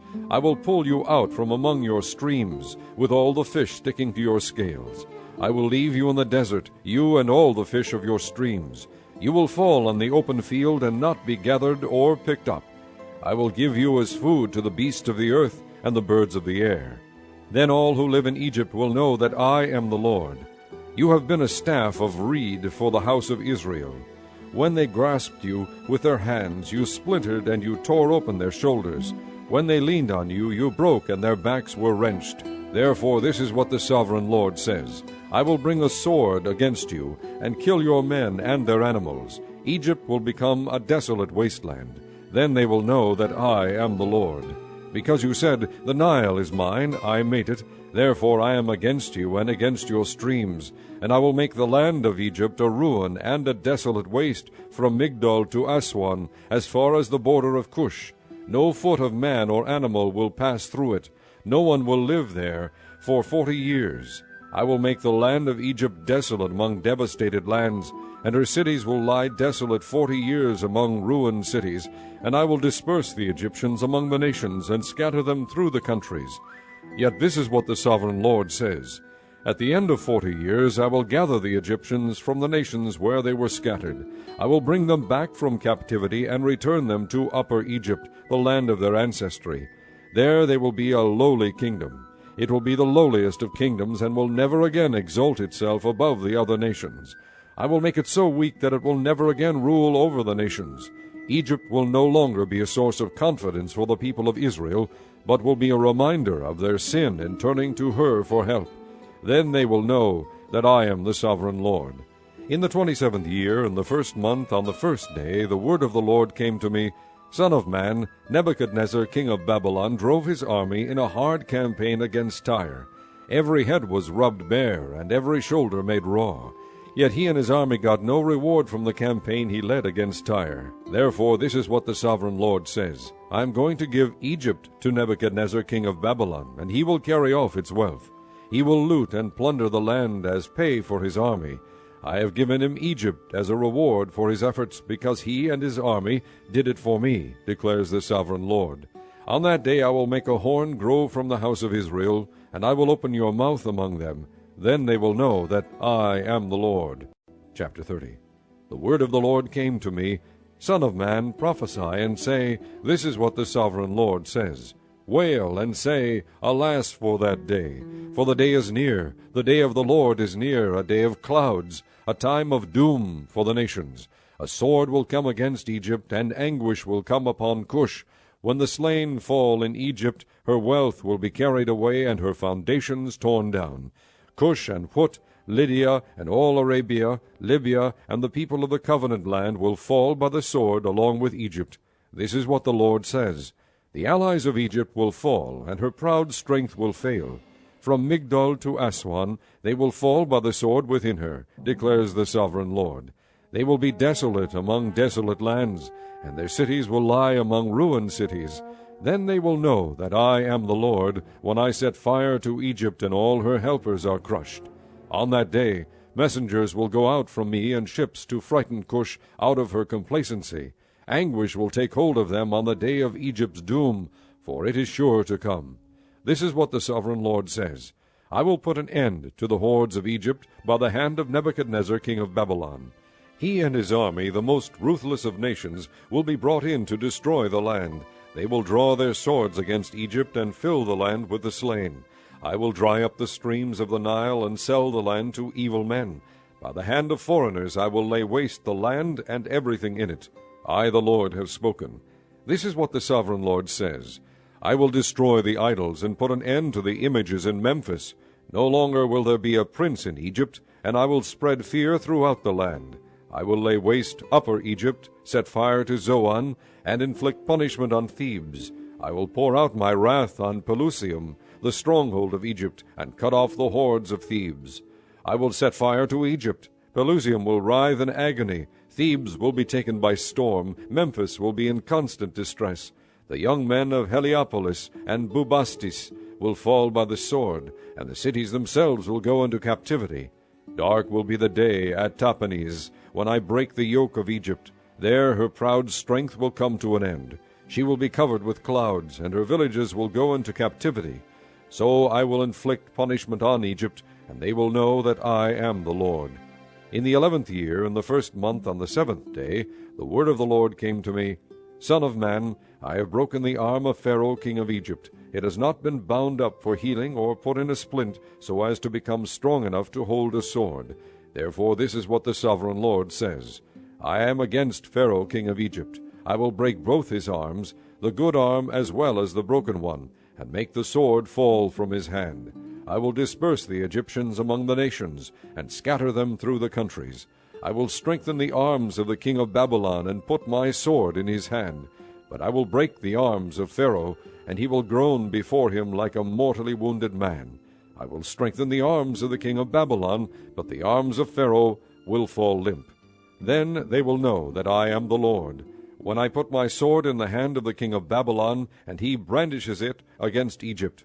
I will disperse the Egyptians among the nations, and scatter them through the countries. Then they will know that I am the Lord. Chapter 31. In the 11th year, in the 3rd month on the 1st day, the word of the Lord came to me, Son of man, say to Pharaoh king of Egypt and to his hordes, Who can be compared with you in majesty? Consider Assyria, once a cedar in Lebanon, with beautiful branches overshadowing the forest. It towered on high, its top above the thick foliage. The waters nourished it, deep springs made it grow tall. Their streams flowed all around its base, and sent their channels to all the trees of the field. So it towered higher than all the trees of the field. Its boughs increased, and its branches grew long, spreading because of abundant waters. All the birds of the air nested in its boughs. All the beasts of the field gave birth under its branches. All the great nations lived in its shade. It was majestic in beauty, with its spreading boughs, for its roots went down to abundant waters. The cedars in the garden of God could not rival it, nor could the pine trees equal its boughs, nor could the plane trees compare with its branches. No tree in the garden of God could match its beauty. I made it beautiful with abundant branches, the envy of all the trees of Eden in the garden of God. Therefore this is what the sovereign Lord says, Because it towered on high, lifting its top above the thick foliage, and because it was proud of its height, I handed it over to the ruler of the nations, for him to deal with according to its wickedness. I cast it aside, and the most ruthless of foreign nations cut it down and left it. Its boughs fell on the mountains, and in all the valleys. Its branches lay broken in all the ravines of the land. All the nations of the earth came out from under its shade and left it. All the birds of the air settled on the fallen tree, and all the beasts of the field were among its branches. Therefore no other trees by the waters are ever to tower proudly on high, lifting their tops above the thick foliage. No other trees so well watered are ever to reach such a height. They are all destined for death, for the earth below, among mortal men, with those who go down to the pit. This is what the sovereign Lord says. On the day it was brought down to the grave, I covered the deep springs with mourning for it. I held back its streams, and its abundant waters were restrained. Because of it I clothed Lebanon with gloom, and all the trees of the field withered away. I made the nations tremble at the sound of its fall when I brought it down to the grave with those who go down to the pit. Then all the trees of Eden, the choicest and best of Lebanon, all the trees that were well watered, were consoled in the earth below. Those who lived in its shade, its allies among the nations, had also gone down to the grave with it, joining those killed by the sword. Which of the trees of Eden can be compared with you in splendor and majesty? Yet you too will be brought down with the trees of Eden to the earth below. You will lie among the uncircumcised with those killed by the sword. This is Pharaoh and all his hordes, declares the sovereign Lord. Chapter 32. In the 12th year, in the 12th month, on the 1st day, the word of the Lord came to me, Son of man, take up a lament concerning Pharaoh king of Egypt, and say to him, You are like a lion among the nations. You are like a monster in the seas, thrashing about in your streams, churning the water with your feet, and muddying the streams. This is what the sovereign Lord says. With a great throng of people I will cast my net over you, and they will haul you up in my net. I will throw you on the land, and hurl you on the open field. I will let all the birds of the air settle on you, and all the beasts of the earth gorge themselves on you. I will spread your flesh on the mountains, and fill the valleys with your remains. I will drench the land with your flowing blood all the way to the mountains, and the ravines will be filled with your flesh. When I snuff you out, I will cover the heavens and darken their stars. I will cover the sun with a cloud, and the moon will not give its light. All the shining lights in the heavens I will darken over you. I will bring darkness over your land, declares the sovereign Lord. I will trouble the hearts of many peoples when I bring about your destruction among the nations, among lands you have not known. I will cause many peoples to be appalled at you, and their kings will shudder with horror because of you when I brandish my sword before them. On the day of your downfall each of them will tremble every moment for his life. For this is what the sovereign Lord says. The sword of the king of Babylon will come against you. I will cause your hordes to fall by the swords of mighty men, the most ruthless of all nations. They will shatter the pride of Egypt, and all her hordes will be overthrown. I will destroy all her cattle from beside abundant waters, no longer to be stirred by the foot of man or muddied by the hoofs of cattle. Then I will let her waters settle, and make her streams flow like oil, declares the sovereign Lord. When I make Egypt desolate, and strip the land of everything in it, when I strike down all who live there, then they will know that I am the Lord. This is the lament they will chant for her. The daughters of the nations will chant it. For Egypt and all her hordes they will chant it, declares the sovereign Lord. In the 12th year, on the 15th day of the month, the word of the Lord came to me, Son of man, wail for the hordes of Egypt, and consign to the earth below both her and the daughters of mighty nations, with those who go down to the pit. Say to them, Are you more favored than others? Go down and be laid among the uncircumcised. They will fall among those killed by the sword. The sword is drawn, let her be dragged off with all her hordes. From within the grave the mighty leaders will say of Egypt and her allies, They have come down, and they lie with the uncircumcised, with those killed by the sword. Assyria is there with her whole army. She is surrounded by the graves of all her slain, all who have fallen by the sword. Their graves are in the depths of the pit, and her army lies around her grave. All who had spread terror in the land of the living are slain, fallen by the sword. Elam is there, with all her hordes around her grave. All of them are slain, fallen by the sword. All who had spread terror in the land of the living went down uncircumcised to the earth below. They bear their shame with those who go down to the pit.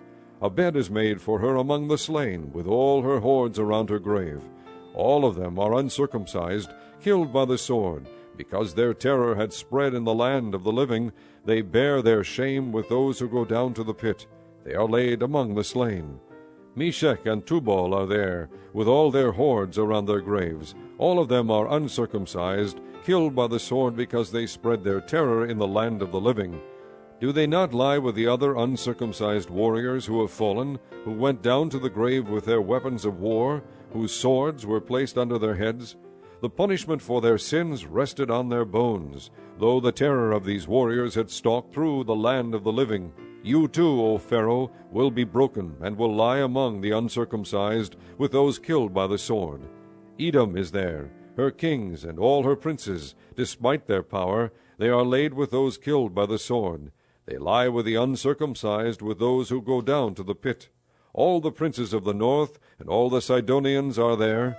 They went down with the slain in disgrace, despite the terror caused by their power.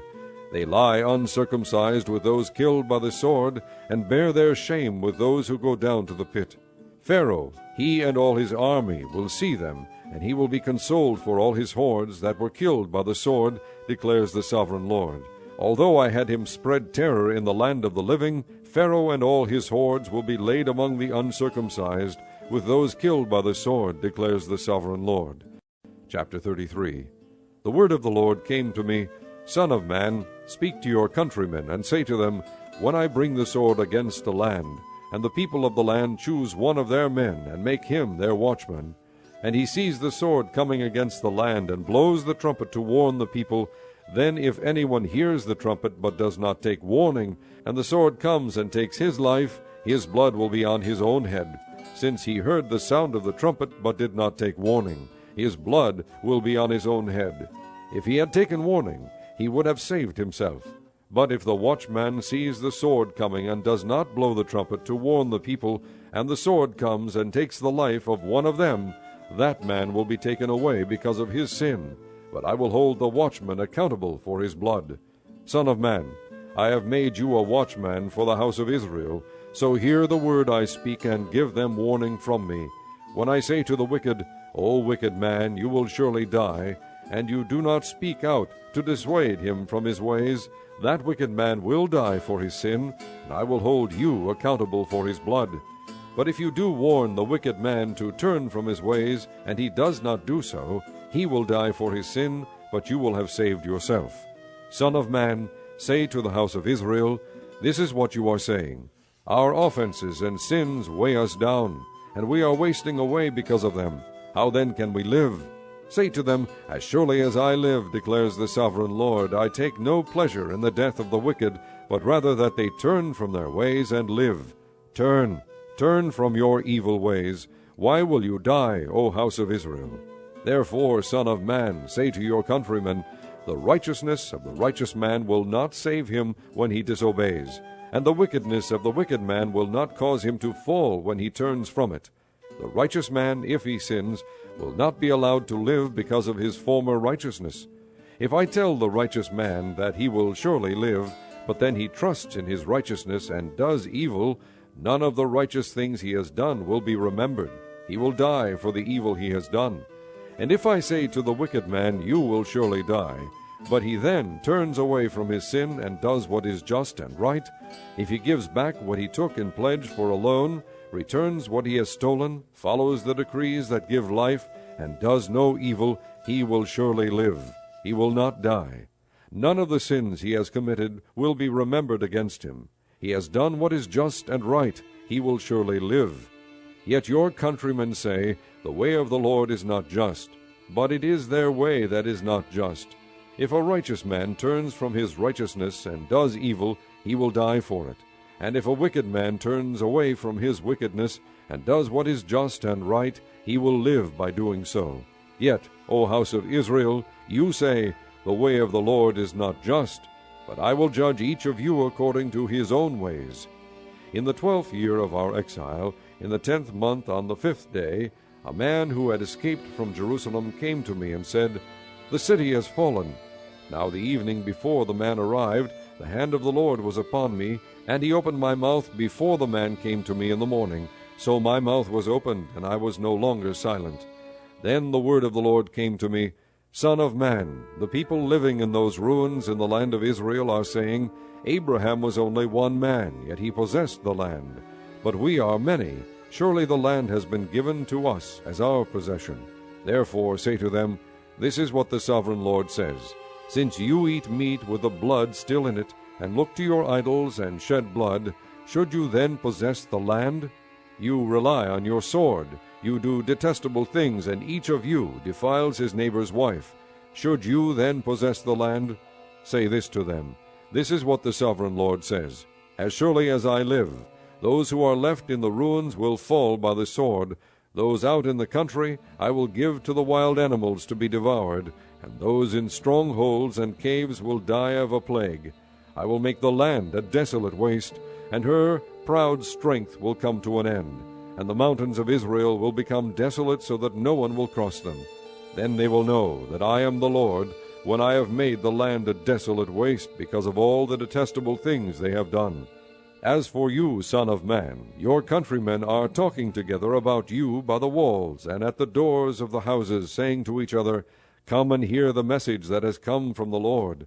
My people come to you, as they usually do, and sit before you to listen to your words, but they do not put them into practice. With their mouths they express devotion, but their hearts are greedy for unjust gain. Indeed, to them you are nothing more than one who sings love songs with a beautiful voice, and plays an instrument well, for they hear your words, but do not put them into practice. When all this comes true, and it surely will, then they will know that a prophet has been among them. Chapter 34. The word of the Lord came to me, Son of man, prophesy against the shepherds of Israel. Prophesy and say to them, This is what the sovereign Lord says, Woe to the shepherds of Israel who only take care of themselves. Should not shepherds take care of the flock? You eat the curds, clothe yourselves with the wool, and slaughter the choice animals, but you do not take care of the flock. You have not strengthened the weak, or healed the sick, or bound up the injured. You have not brought back the strays, or searched for the lost. You have ruled them harshly and brutally. So they were scattered because there was no shepherd, and when they were scattered they became food for all the wild animals.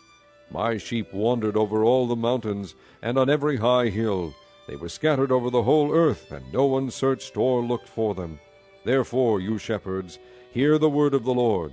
As surely as I live, declares the sovereign Lord, because my flock lacks a shepherd, and so has been plundered, and has become food for all the wild animals, and because my shepherds did not search for my flock, but cared for themselves rather than for my flock, therefore, O shepherds, hear the word of the Lord.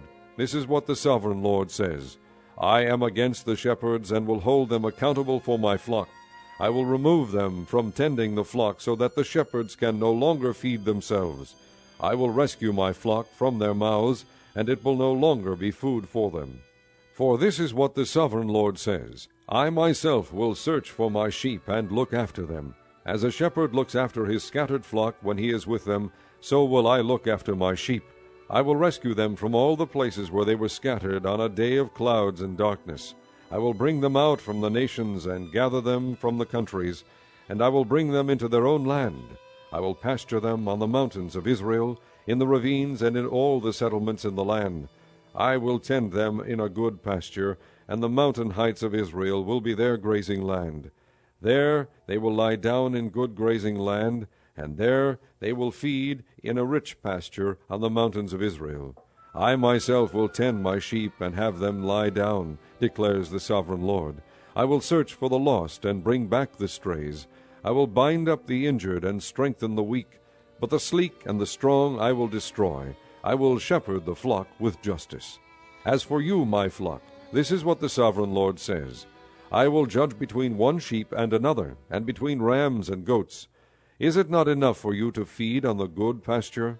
Must you also trample the rest of your pasture with your feet? Is it not enough for you to drink clear water? Must you also muddy the rest with your feet? Must my flock feed on what you have trampled and drink what you have muddied with your feet? Therefore this is what the sovereign Lord says to them. See, I myself will judge between the fat sheep and the lean sheep, because you shove with flank and shoulder, butting all the weak sheep with your horns until you have driven them away. I will save my flock, and they will no longer be plundered. I will judge between one sheep and another. I will place over them one shepherd, my servant David, and he will tend them. He will tend them and be their shepherd. I, the Lord, will be their God, and my servant David will be prince among them. I, the Lord, have spoken. I will make a covenant of peace with them, and rid the land of wild beasts, so that they may live in the desert and sleep in the forests in safety. I will bless them and the places surrounding my hill. I will send down showers in season. There will be showers of blessing. The trees of the field will yield their fruit, and the ground will yield its crops. The people will be secure in their land. They will know that I am the Lord when I break the bars of their yoke and rescue them from the hands of those who enslave them. They will no longer be plundered by the nations, nor will wild animals devour them. They will live in safety, and no one will make them afraid. I will provide for them a land renowned for its crops, and they will no longer be victims of famine in the land, or bear the scorn of the nations. Then they will know that I, the Lord their God, am with them, and that they, the house of Israel, are my people, declares the sovereign Lord. You, my sheep, the sheep of my pasture, are people, and I am your God, declares the sovereign Lord. Chapter 35. The word of the Lord came to me, Son of man, set your face against Mount Seir, prophesy against it, and say, This is what the sovereign Lord says. I am against you, Mount Seir, and I will stretch out my hand against you, and make you a desolate waste. I will turn your towns into ruins, and you will be desolate. Then you will know that I am the Lord. Because you harbored an ancient hostility, and delivered the Israelites over to the sword at the time of their calamity, the time their punishment reached its climax, therefore as surely as I live, declares the sovereign Lord, I will give you over to bloodshed, and it will pursue you. Since you did not hate bloodshed, bloodshed will pursue you. I will make Mount Seir a desolate waste, and cut off from it all who come and go. I will fill your mountains with the slain. Those killed by the sword will fall on your hills, and in your valleys, and in all your ravines. I will make you desolate forever. Your towns will not be inhabited. Then you will know that I am the Lord. Because you have said, These two nations and countries will be ours, and we will take possession of them, even though I, the Lord, was there. Therefore, as surely as I live, declares the sovereign Lord, I will treat you in accordance with the anger and jealousy you showed in your hatred of them, and I will make myself known among them when I judge you. Then you will know that I, the Lord, have heard all the contemptible things you have said against the mountains of Israel. You said, They have been laid waste, and have been given over to us to devour. You boasted against me, and spoke against me without restraint, and I heard it. This is what the sovereign Lord says, While the whole earth rejoices, I will make you desolate. Because you rejoiced when the inheritance of the house of Israel became desolate, That is how I will treat you. You will be desolate, O Mount Seir, you and all of Edom. Then they will know that I am the Lord. Chapter 36. Son of man, prophesy to the mountains of Israel, and say, O mountains of Israel, hear the word of the Lord. This is what the sovereign Lord says. The enemy said of you, Aha! The ancient heights have become our possession. Therefore prophesy and say, This is what the sovereign Lord says. Because they ravaged and hounded you from every side, so that you became the possession of the rest of the nations and the object of people's malicious talk and slander, therefore, O mountains of Israel, hear the word of the sovereign Lord. This is what the sovereign Lord says to the mountains and hills, to the ravines and valleys, to the desolate ruins, and the deserted towns that have been plundered and ridiculed by the rest of the nations around you. This is what the sovereign Lord says. In my burning zeal I have spoken against the rest of the nations, and against all Edom. For with glee and with malice in their hearts they made my land their own possession, so that they might plunder its pasture land. Therefore prophesy concerning the land of Israel, and say to the mountains and hills, to the ravines and valleys, This is what the sovereign Lord says. I speak in my jealous wrath, because you have suffered the scorn of the nations. Therefore this is what the sovereign Lord says. I swear with uplifted hand that the nations around you will also suffer scorn. But you, O mountains of Israel, will produce branches and fruit for my people Israel, for they will soon come home. I am concerned for you, and will look on you with favor. You will be plowed and sown, and I will multiply the number of people upon you, even the whole house of Israel. The towns will be inhabited, and the ruins rebuilt. I will increase the number of men and animals upon you, and they will be fruitful and become numerous. I will settle people on you as in the past, and will make you prosper more than before. Then you will know that I am the Lord. I will cause people, my people Israel, to walk upon you. They will possess you, and you will be their inheritance. You will never again deprive them of their children. This is what the sovereign Lord says.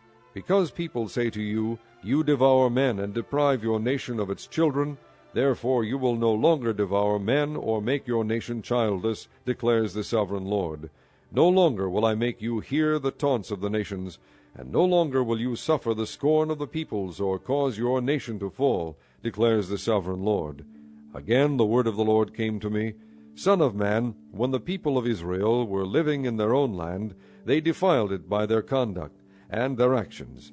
Their conduct was like a woman's monthly uncleanness in my sight. So I poured out my wrath on them, because they had shed blood in the land, and because they had defiled it with their idols. I dispersed them among the nations, and they were scattered through the countries.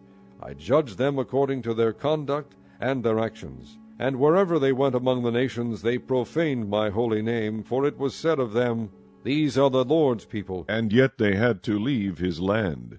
I had concern for my holy name, which the house of Israel profaned among the nations where they had gone. Therefore say to the house of Israel, This is what the sovereign Lord says, It is not for your sake, O house of Israel, that I am going to do these things, but for the sake of my holy name, which you have profaned among the nations where you have gone. I will show the holiness of my great name, which has been profaned among the nations, the name you have profaned among them. Then the nations will know that I am the Lord, declares the sovereign Lord, when I show myself holy through you before their eyes. For I will take you out of the nations, I will gather you from all the countries, and bring you back into your own land. I will sprinkle clean water on you, and you will be clean. I will cleanse you from all your impurities, and from all your idols. I will give you a new heart, and put a new spirit in you. I will remove from you your heart of stone, and give you a heart of flesh. And I will put my spirit in you, and move you to follow my decrees, and be careful to keep my laws. You will live in the land I gave your forefathers. You will be my people, and I will be your God. I will save you from all your uncleanness. I will call for the grain, and make it plentiful, and will not bring famine upon you.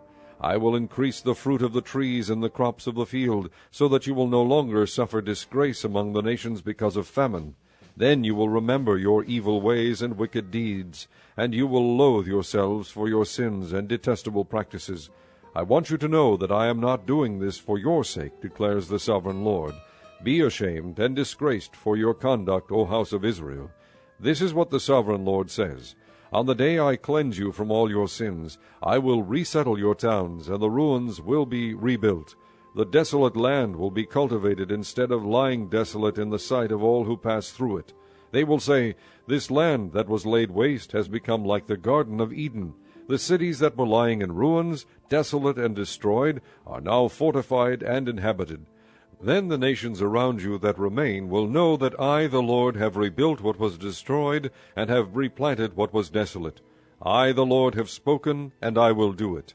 This is what the sovereign Lord says. Once again I will yield to the plea of the house of Israel, and do this for them. I will make their people as numerous as sheep, as numerous as the flocks for offerings at Jerusalem during her appointed feasts. So will the ruined cities be filled with flocks of people. Then they will know that I am the Lord. Chapter 37. The hand of the Lord was upon me, and he brought me out by the Spirit of the Lord, and set me in the middle of a valley. It was full of bones. He led me back and forth among them, and I saw a great many bones on the floor of the valley, bones that were very dry. He asked me, Son of man, can these bones live? I said, O sovereign Lord, you alone know. Then he said to me, Prophesy to these bones, and say to them, Dry bones, hear the word of the Lord. This is what the sovereign Lord says to these bones. I will make breath enter you, and you will come to life. I will attach tendons to you, and make flesh come upon you, and cover you with skin. I will put breath in you, and you will come to life. Then you will know that I am the Lord. So I prophesied as I was commanded, and as I was prophesying there was a noise, a rattling sound, and the bones came together, bone to bone. I looked, and tendons and flesh appeared on them, and skin covered them, but there was no breath in them. Then he said to me, Prophesy to the breath, prophesy, Son of man, and say to it, This is what the sovereign Lord says. Come from the four winds, O breath, and breathe into these slain, that they may live. So I prophesied as he commanded me, and breath entered them. They came to life and stood up on their feet, a vast army. Then he said to me, Son of man, these bones are the whole house of Israel. They say, Our bones are dried up, and our hope is gone, we are cut off. Therefore prophesy and say to them, This is what the sovereign Lord says. O my people, I am going to open your graves and bring you up from them. I will bring you back to the land of Israel. Then you, my people, will know that I am the Lord, when I open your graves and bring you up from them. I will put my spirit in you, and you will live, and I will settle you in your own land. Then you will know that I, the Lord, have spoken, and I have done it, declares the Lord. The word of the Lord came to me, Son of man, take a stick of wood, and write on it, belonging to Judah and the Israelites associated with him. Then take another stick of wood, and write on it, Ephraim's stick, belonging to Joseph and all the house of Israel associated with him. Join them together into one stick, so that they will become one in your hand. When your countrymen ask you, Won't you tell us what you mean by this? Say to them, This is what the sovereign Lord says. I am going to take the stick of Joseph, which is in Ephraim's hand, and of the Israelite tribes associated with him, and join it to Judah's stick, making them a single stick of wood, and they will become one in my hand. Hold before their eyes the sticks you have written on, and say to them, This is what the sovereign Lord says. I will take the Israelites out of the nations where they have gone. I will gather them from all around, and bring them back into their own land. I will make them one nation in the land, on the mountains of Israel. There will be one king over all of them, and they will never again be two nations, or be divided into two kingdoms. They will no longer defile themselves with their idols and vile images, or with any of their offenses, for I will save them from all their sinful backsliding, and I will cleanse them. They will be my people, and I will be their God. My servant David will be king over them, and they will all have one shepherd. They will follow my laws and be careful to keep my decrees. They will live in the land I gave to my servant Jacob, the land where your fathers lived. They and their children and their children's children will live there forever, and David my servant will be their prince forever. I will make a covenant of peace with them. It will be an everlasting covenant. I will establish them and increase their numbers, and I will put my sanctuary among them forever. My dwelling place will be with them. I will be their God, and they will be my people. Then the nations will know that I, the Lord, make Israel holy, when my sanctuary is among them forever. Chapter 38. The word of the Lord came to me, Son of man, set your face against Gog, of the land of Magog, the chief prince of Meshech and Tubal. Prophesy against him, and say, This is what the sovereign Lord says. I am against you, O Gog, chief prince of Meshech and Tubal. I will turn you around, put hooks in your jaws, and bring you out with your whole army, your horses, your horsemen fully armed, and a great horde with large and small shields, all of them brandishing their swords. Persia, Cush, and Put will be with them, all with shields and helmets, also Gomer with all its troops, and Beth-togarmah from the far north with all its troops, the many nations with you. Get ready, be prepared, you and all the hordes gathered about you, and take command of them. After many days you will be called to arms. In future years you will invade a land that has recovered from war, whose people were gathered from many nations to the mountains of Israel, which had long been desolate. They had been brought out from the nations, and now all of them live in safety. You and all your troops and the many nations with you will go up, advancing like a storm. You will be like a cloud covering the land. This is what the sovereign Lord says. On that day thoughts will come into your mind, and you will devise an evil scheme. You will say, I will invade a land of unwalled villages. I will attack a peaceful and unsuspecting people, all of them living without walls and without gates and bars. I will plunder and loot and turn my hand against the resettled ruins and the people gathered from the nations, rich in livestock and goods, living at the center of the land. Sheba and Dedan and the merchants of Tarshish and all her villages will say to you, Have you come to plunder? Have you gathered your hordes to loot, to carry off silver and gold, to take away livestock and goods, and to seize much plunder? Therefore, Son of man, prophesy and say to Gog, This is what the sovereign Lord says.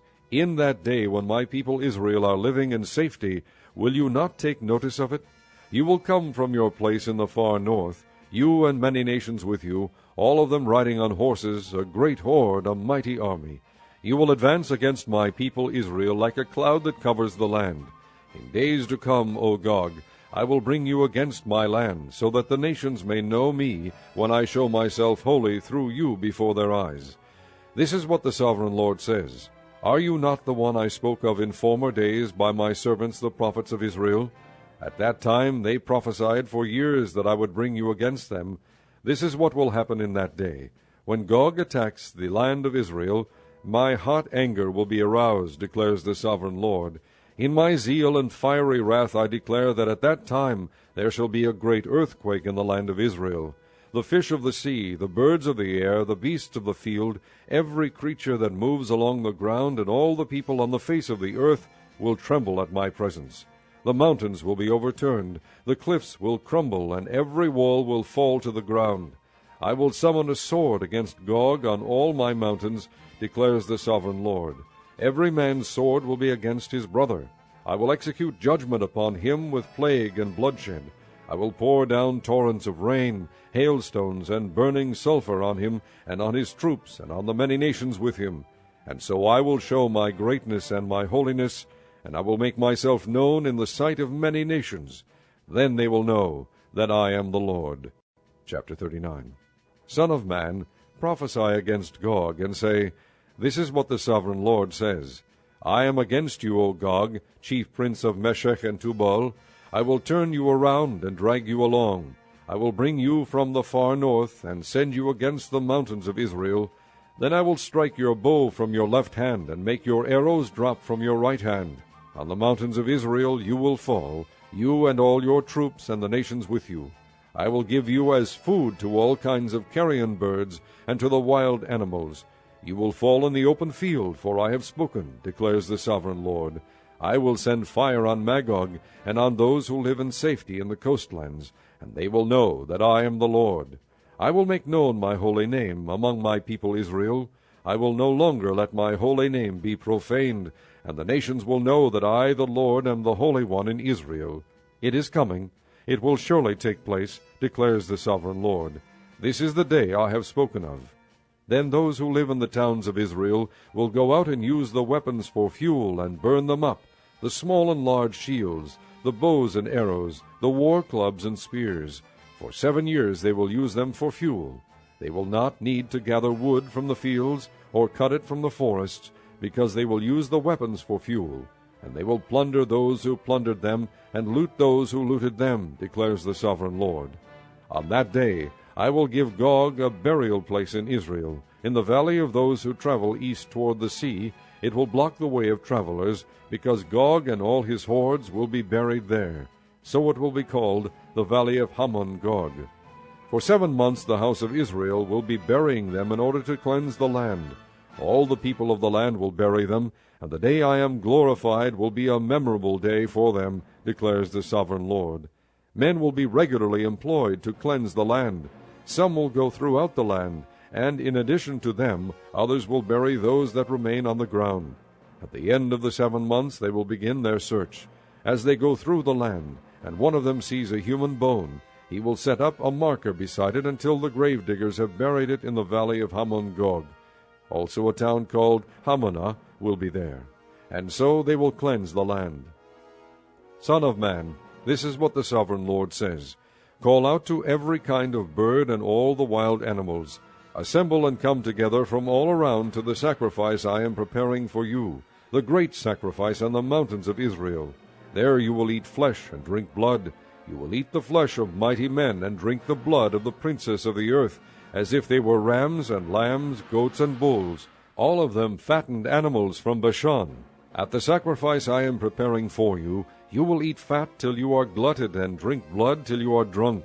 At my table you will eat your fill of horses and riders, mighty men and soldiers of every kind, declares the sovereign Lord. I will display my glory among the nations, and all the nations will see the punishment I inflict, and the hand I lay upon them. From that day forward the house of Israel will know that I am the Lord their God, and the nations will know that the people of Israel went into exile for their sin, because they were unfaithful to me. So I hid my face from them, and handed them over to their enemies, and they all fell by the sword. I dealt with them according to their uncleanness and their offenses, and I hid my face from them. Therefore this is what the sovereign Lord says. I will now bring Jacob back from captivity, and will have compassion on all the people of Israel, and I will be zealous for my holy name. They will forget their shame, and all the unfaithfulness they showed toward me, when they lived in safety in their land, with no one to make them afraid. When I have brought them back from the nations, and have gathered them from the countries of their enemies, I will show myself holy through them in the sight of many nations. Then they will know that I am the Lord their God. For though I sent them into exile among the nations, I will gather them to their own land, not leaving any behind. I will no longer hide my face from them, for I will pour out my Spirit on the house of Israel, declares the sovereign Lord. Chapter 40. In the 25th year of our exile, at the beginning of the year, on the 10th of the month, in the 14th year after the fall of the city, on that very day the hand of the Lord was upon me, and he took me there. In visions of God he took me to the land of Israel, and set me on a very high mountain, on whose south side were some buildings that looked like a city. He took me there, and I saw a man whose appearance was like bronze. He was standing in the gateway with a linen cord and a measuring rod in his hand. The man said to me, Son of man, look with your eyes and hear with your ears, and pay attention to everything I am going to show you, for that is why you have been brought here. Tell the house of Israel everything you see. I saw a wall completely surrounding the temple area. The length of the measuring rod in the man's hand was 6 long cubits, each of which was a cubit and a handbreadth. He measured the wall. It was 1 measuring rod thick and 1 rod high. Then he went to the gate facing east. He climbed its steps and measured the threshold of the gate. It was 1 rod deep. The alcoves for the guards were 1 rod long and 1 rod wide, and the projecting walls between the alcoves were 5 cubits thick. and the threshold of the gate next to the portico facing the temple was 1 rod deep. Then he measured the portico of the gateway. It was 8 cubits deep, and its jambs were 2 cubits thick. The portico of the gateway faced the temple. Inside the east gate were 3 alcoves on each side. The 3 had the same measurements, and the faces of the projecting walls on each side had the same measurements. Then he measured the width of the entrance to the gateway. It was 10 cubits, and its length was 13 cubits. In front of each alcove was a wall 1 cubit high, and the alcoves were 6 cubits square. Then he measured the gateway from the top of the rear wall of one alcove to the top of the opposite one. The distance was 25 cubits from one parapet opening to the opposite one. He measured along the faces of the projecting walls all around the inside of the gateway, 60 cubits. The measurement was up to the portico facing the courtyard. The distance from the entrance of the gateway to the far end of its portico was 50 cubits. The alcoves and the projecting walls inside the gateway were surmounted by narrow parapet openings all around, as was the portico. The openings all around faced inward. The faces of the projecting walls were decorated with palm trees. Then he brought me into the outer court. There I saw some rooms and a pavement that had been constructed all around the court. There were 30 rooms along the pavement.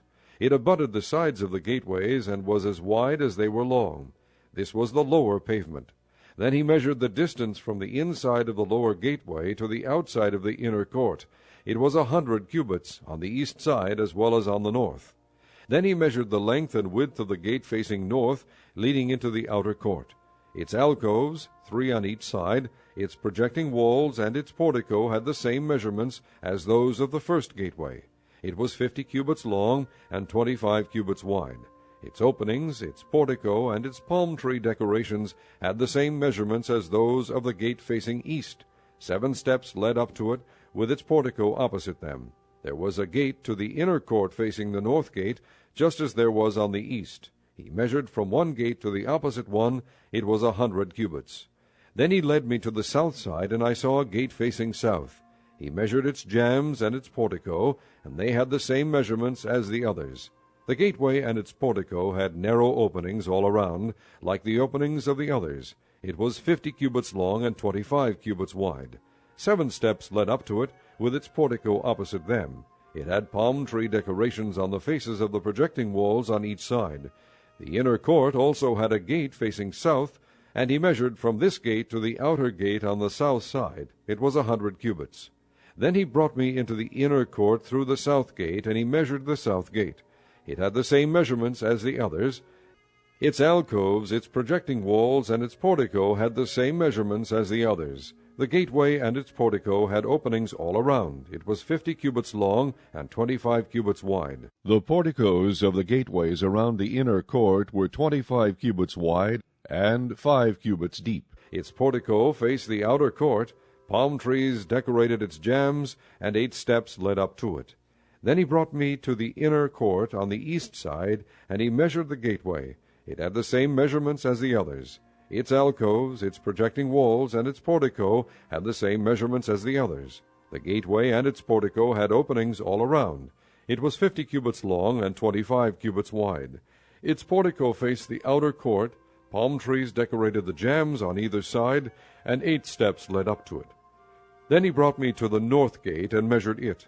It had the same measurements as the others, as did its alcoves, its projecting walls, and its portico, and it had openings all around. It was 50 cubits long and 25 cubits wide. Its portico faced the outer court. Palm trees decorated the jambs on either side, and 8 steps led up to it. A room with a doorway was by the portico in each of the inner gateways, where the burnt offerings were washed. In the portico of the gateway were 2 tables on each side, on which the burnt offerings, sin offerings, and guilt offerings were slaughtered. By the outside wall of the portico of the gateway, near the steps at the entrance to the north gateway, were 2 tables, and on the other side of the steps were 2 tables. So there were 4 tables on one side of the gateway, and 4 on the other, 8 tables in all, on which the sacrifices were slaughtered. There were also 4 tables of dressed stone for the burnt offerings, each a cubit and a half long, a cubit and a half wide, and a cubit high. On them were placed the utensils for slaughtering the burnt offerings and the other sacrifices. and double-pronged hooks, each a handbreadth long, were attached to the wall all around. The tables were for the flesh of the offerings. Outside the inner gate, within the inner court, were 2 rooms, one at the side of the north gate and facing south, and another at the side of the south gate and facing north. He said to me, "The room facing south is for the priests who have charge of the temple, and the room facing north is for the priests who have charge of the altar. These are the sons of Zadok, who are the only Levites who may draw near to the Lord to minister before him." Then he measured the court. It was square, 100 cubits long, and 100 cubits wide, and the altar was in front of the temple. He brought me to the portico of the temple, and measured the jambs of the portico. They were 5 cubits wide on either side. The width of the entrance was 14 cubits, and its projecting walls were 3 cubits wide on either side. The portico was 20 cubits wide, and 12 cubits from front to back. It was reached by a flight of stairs, and there were pillars on each side of the jambs. Chapter 41. Then the man brought me to the outer sanctuary, and measured the jambs. The width of the jambs was 6 cubits on each side. The entrance was 10 cubits wide, and the projecting walls on each side of it were 5 cubits wide. He also measured the outer sanctuary. It was 40 cubits long and 20 cubits wide. Then he went into the inner sanctuary, and measured the jambs of the entrance. Each was 2 cubits wide. The entrance was 6 cubits wide, and the projecting walls on each side of it were 7 cubits wide. And he measured the length of the inner sanctuary. It was 20 cubits, and its width was 20 cubits across the end of the outer sanctuary. He said to me, "This is the most holy place." Then he measured the wall of the temple. It was 6 cubits thick, and each side room around the temple was 4 cubits wide. The side rooms were on 3 levels, one above another, 30 on each level. There were ledges all around the wall of the temple to serve as supports for the side rooms, so that the supports were not inserted into the wall of the temple. The side rooms all around the temple were wider at each successive level. The structure surrounding the temple was built in ascending stages, so that the rooms widened as one went upward. A stairway went up from the lowest floor to the top floor through the middle floor. I saw that the temple had a raised base all around it, forming the foundation of the side rooms. It was the length of the rod, 6 long cubits. The outer wall of the side rooms was 5 cubits thick. The open area between the side rooms of the temple and the priest's room was 20 cubits wide all around the temple. There were entrances to the side rooms from the open area, one on the north and another on the south, and the base adjoining the open area was 5 cubits wide all around. The building facing the temple courtyard on the west side was 70 cubits wide. The wall of the building was 5 cubits thick all around, and its length was 90 cubits. Then he measured the temple. It was 100 cubits long, and the temple courtyard and the building with its walls were also 100 cubits long. The width of the temple courtyard on the east, including the front of the temple, was 100 cubits. Then he measured the length of the building facing the courtyard at the rear of the temple, including its galleries on each side. It was 100 cubits. The outer sanctuary, the inner sanctuary, and the portico facing the court, as well as the thresholds and the narrow windows and galleries around the 3 of them, everything beyond and including the threshold was covered with wood. The floor, the wall up to the windows, and the windows were covered. In the space above the outside of the entrance to the inner sanctuary, And on the walls at regular intervals, all around the inner and outer sanctuary, were carved cherubim and palm trees. Palm trees alternated with cherubim. Each cherub had 2 faces, the face of a man toward the palm tree on one side, and the face of a lion toward the palm tree on the other. They were carved all around the whole temple, from the floor to the area above the entrance. Cherubim and palm trees were carved on the wall of the outer sanctuary. The outer sanctuary had a rectangular door frame, and the one at the front of the most holy place was similar. There was a wooden altar 3 cubits high and 2 cubits square. Its corners, its base, and its sides were of wood. The man said to me, "This is the table that is before the Lord." Both the outer sanctuary and the most holy place had double doors. Each door had 2 leaves, 2 hinged leaves for each door. And on the doors of the outer sanctuary were carved cherubim and palm trees, like those carved on the walls, and there was a wooden overhang on the front of the portico. On the side walls of the portico were narrow windows with palm trees carved on each side. The side rooms of the temple also had overhangs. Chapter 42. Then the man led me northward into the outer court, and brought me to the rooms opposite the temple courtyard, and opposite the outer wall on the north side. The building whose door faced north was 100 cubits long, and 50 cubits wide. Both in the section 20 cubits from the inner court, and in the section opposite the pavement of the outer court, gallery faced gallery at the 3 levels. In front of the rooms was an inner passageway 10 cubits wide and 100 cubits long. Their doors were on the north. Now the upper rooms were narrower, for the galleries took more space from them than from the rooms on the lower and middle floors of the building. The rooms on the 3rd floor had no pillars, as the courts had, so they were smaller in floor space than those on the lower and middle floors. There was an outer wall parallel to the rooms and the outer court. It extended in front of the rooms for 50 cubits. While the row of rooms on the side next to the outer court was 50 cubits long, the row on the side nearest the sanctuary was 100 cubits long. The lower rooms had an entrance on the east side, as one enters them from the outer court. On the south side, along the length of the wall of the outer court adjoining the temple courtyard and opposite the outer wall, were rooms with a passageway in front of them. These were like the rooms on the north. They had the same length and width, with similar exits and dimensions. Similar to the doorways on the north were the doorways of the rooms on the south.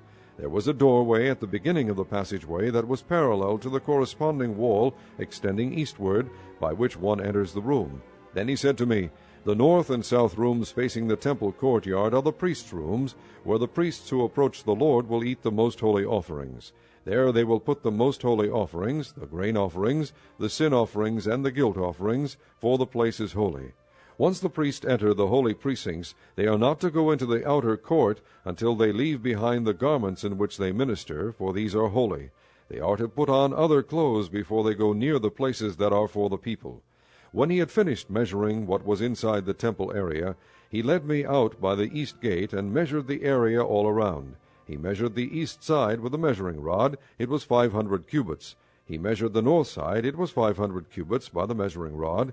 He measured the south side. It was 500 cubits by the measuring rod. Then he turned to the west side and measured. It was 500 cubits by the measuring rod. So he measured the area on all 4 sides. It had a wall around it 500 cubits long and 500 cubits wide, to separate the holy from the common. Chapter 43. Then the man brought me to the gate facing east, and I saw the glory of the God of Israel coming from the east. His voice was like the roar of rushing waters, and the land was radiant with his glory. The vision I saw was like the vision I had seen when he came to destroy the city, and like the visions I had seen by the Kibar River, and I fell face down. The glory of the Lord entered the temple through the gate facing east. Then the Spirit lifted me up and brought me into the inner court, and the glory of the Lord filled the temple. While the man was standing beside me, I heard someone speaking to me from inside the temple. He said, "Son of man, this is the place of my throne, and the place for the soles of my feet. This is where I will live among the Israelites forever. The house of Israel will never again defile my holy name, neither they nor their kings, by their prostitution and the lifeless idols of their kings at their high places. When they placed their threshold next to my threshold, and their doorpost beside my doorposts, with only a wall between me and them, they defiled my holy name by their detestable practices. So I destroyed them in my anger. Now let them put away from me their prostitution and the lifeless idols of their kings, and I will live among them forever. Son of man, describe the temple to the people of Israel, that they may be ashamed of their sins. Let them consider the plan, and if they are ashamed of all they have done, make known to them the design of the temple, its arrangement, its exits and entrances, its whole design, and all its regulations and laws. Write these down before them, so that they may be faithful to its design and follow all its regulations. This is the law of the temple. All the surrounding area on top of the mountain will be most holy. Such is the law of the temple. These are the measurements of the altar in long cubits, that cubit being a cubit and a handbreadth. Its gutter is a cubit deep and a cubit wide, with a rim of 1 span around the edge. And this is the height of the altar. From the gutter on the ground up to the lower edge, it is 2 cubits high and a cubit wide, and from the smaller ledge up to the larger ledge, it is 4 cubits high and a cubit wide. The altar hearth is 4 cubits high, and 4 horns project upward from the hearth. The altar hearth is square, 12 cubits long and 12 cubits wide. The upper ledge also is square, 14 cubits long and 14 cubits wide, with a rim of half a cubit and a gutter of a cubit all around. The steps of the altar face east. Then he said to me, Son of man, this is what the sovereign Lord says. These will be the regulations for sacrificing burnt offerings and sprinkling blood upon the altar when it is built. You are to give a young bull as a sin offering to the priests, who are Levites, of the family of Zadok, who come near to minister before me, declares the sovereign Lord. You are to take some of its blood and put it on the 4 horns of the altar, and on the 4 corners of the upper ledge, and all around the rim, and so purify the altar and make atonement for it. You are to take the bull for the sin offering, and burn it in the designated part of the temple area outside the sanctuary. On the 2nd day you are to offer a male goat without defect for a sin offering, and the altar is to be purified as it was purified with the bull. When you have finished purifying it, you are to offer a young bull and a ram from the flock, both without defect. You are to offer them before the Lord, and the priests are to sprinkle salt on them, and sacrifice them as a burnt offering to the Lord. For 7 days you are to provide a male goat daily for a sin offering. You are also to provide a young bull and a ram from the flock, both without defect. For 7 days they are to make atonement for the altar and cleanse it. Thus they will dedicate it. At the end of these days, from the 8th day on, the priests are to present your burnt offerings and fellowship offerings on the altar. Then I will accept you, declares the sovereign Lord. Chapter 44. Then the man brought me back to the outer gate of the sanctuary, the one facing east, and it was shut. The Lord said to me, This gate is to remain shut, it must not be opened. No one may enter through it. It is to remain shut because the Lord, the God of Israel, has entered through it. The prince himself is the only one who may sit inside the gateway to eat in the presence of the Lord. He is to enter by way of the portico of the gateway, and go out the same way. Then the man brought me by way of the north gate to the front of the temple. I looked and saw the glory of the Lord filling the temple of the Lord, and I fell face down. The Lord said to me, Son of man, look carefully, listen closely, and give attention to everything I tell you concerning all the regulations regarding the temple of the Lord. Give attention to the entrance of the temple and all the exits of the sanctuary. Say to the rebellious house of Israel, This is what the sovereign Lord says. Enough of your detestable practices, O house of Israel. In addition to all your other detestable practices, you brought foreigners uncircumcised in heart and flesh into my sanctuary, desecrating my temple while you offered me food, fat, and blood, and you broke my covenant. Instead of carrying out your duty in regard to my holy things, you put others in charge of my sanctuary. This is what the sovereign Lord says, No foreigner uncircumcised in heart and flesh is to enter my sanctuary, not even the foreigners who live among the Israelites. The Levites who went far from me when Israel went astray, and who wandered from me after their idols, must bear the consequences of their sin. They may serve in my sanctuary, having charge of the gates of the temple, and serving in it. They may slaughter the burnt offerings and sacrifices for the people, and stand before the people and serve them. But because they served them in the presence of their idols, and made the house of Israel fall into sin, therefore I have sworn with uplifted hand that they must bear the consequences of their sin, declares the sovereign Lord. They are not to come near to serve me as priests, or come near any of my holy things, or my most holy offerings. They must bear the shame of their detestable practices. Yet I will put them in charge of the duties of the temple, and all the work that is to be done in it. But the priests, who are Levites and descendants of Zadok, and who faithfully carried out the duties of my sanctuary when the Israelites went astray from me, are to come near to minister before me. They are to stand before me to offer sacrifices of fat and blood, declares the sovereign Lord. They alone are to enter my sanctuary. They alone are to come near my table to minister before me and perform my service. When they enter the gates of the inner court, they are to wear linen clothes. They must not wear any woolen garment while ministering at the gates of the inner court or inside the temple. They are to wear linen turbans on their heads and linen undergarments around their waists. They must not wear anything that makes them perspire. When they go out into the outer court where the people are, they are to take off the clothes they have been ministering in, and are to leave them in the sacred rooms, and put on other clothes, so that they do not consecrate the people by means of their garments. They must not shave their heads or let their hair grow long, but they are to keep the hair of their heads trimmed. No priest is to drink wine when he enters the inner court.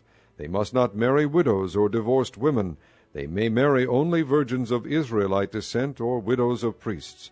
They are to teach my people the difference between the holy and the common, and show them how to distinguish between the unclean and the clean.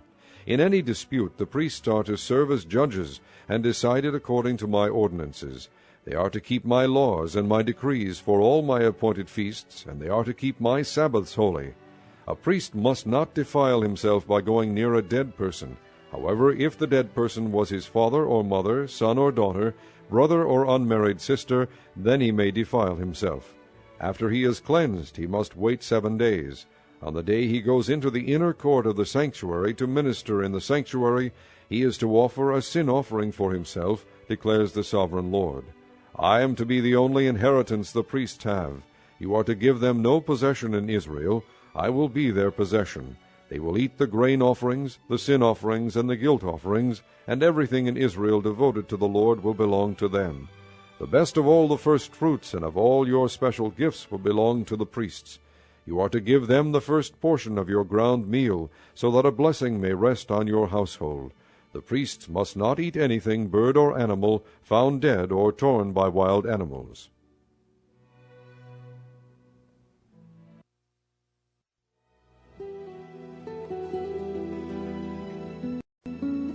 Chapter 45.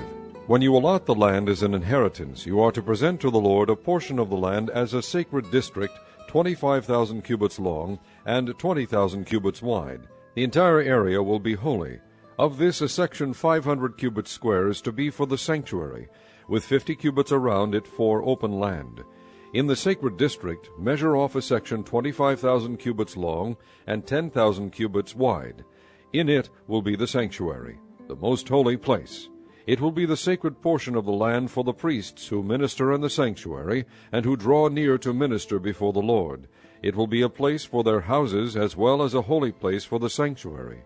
An area 25,000 cubits long and 10,000 cubits wide will belong to the Levites who serve in the temple as their possession for towns to live in.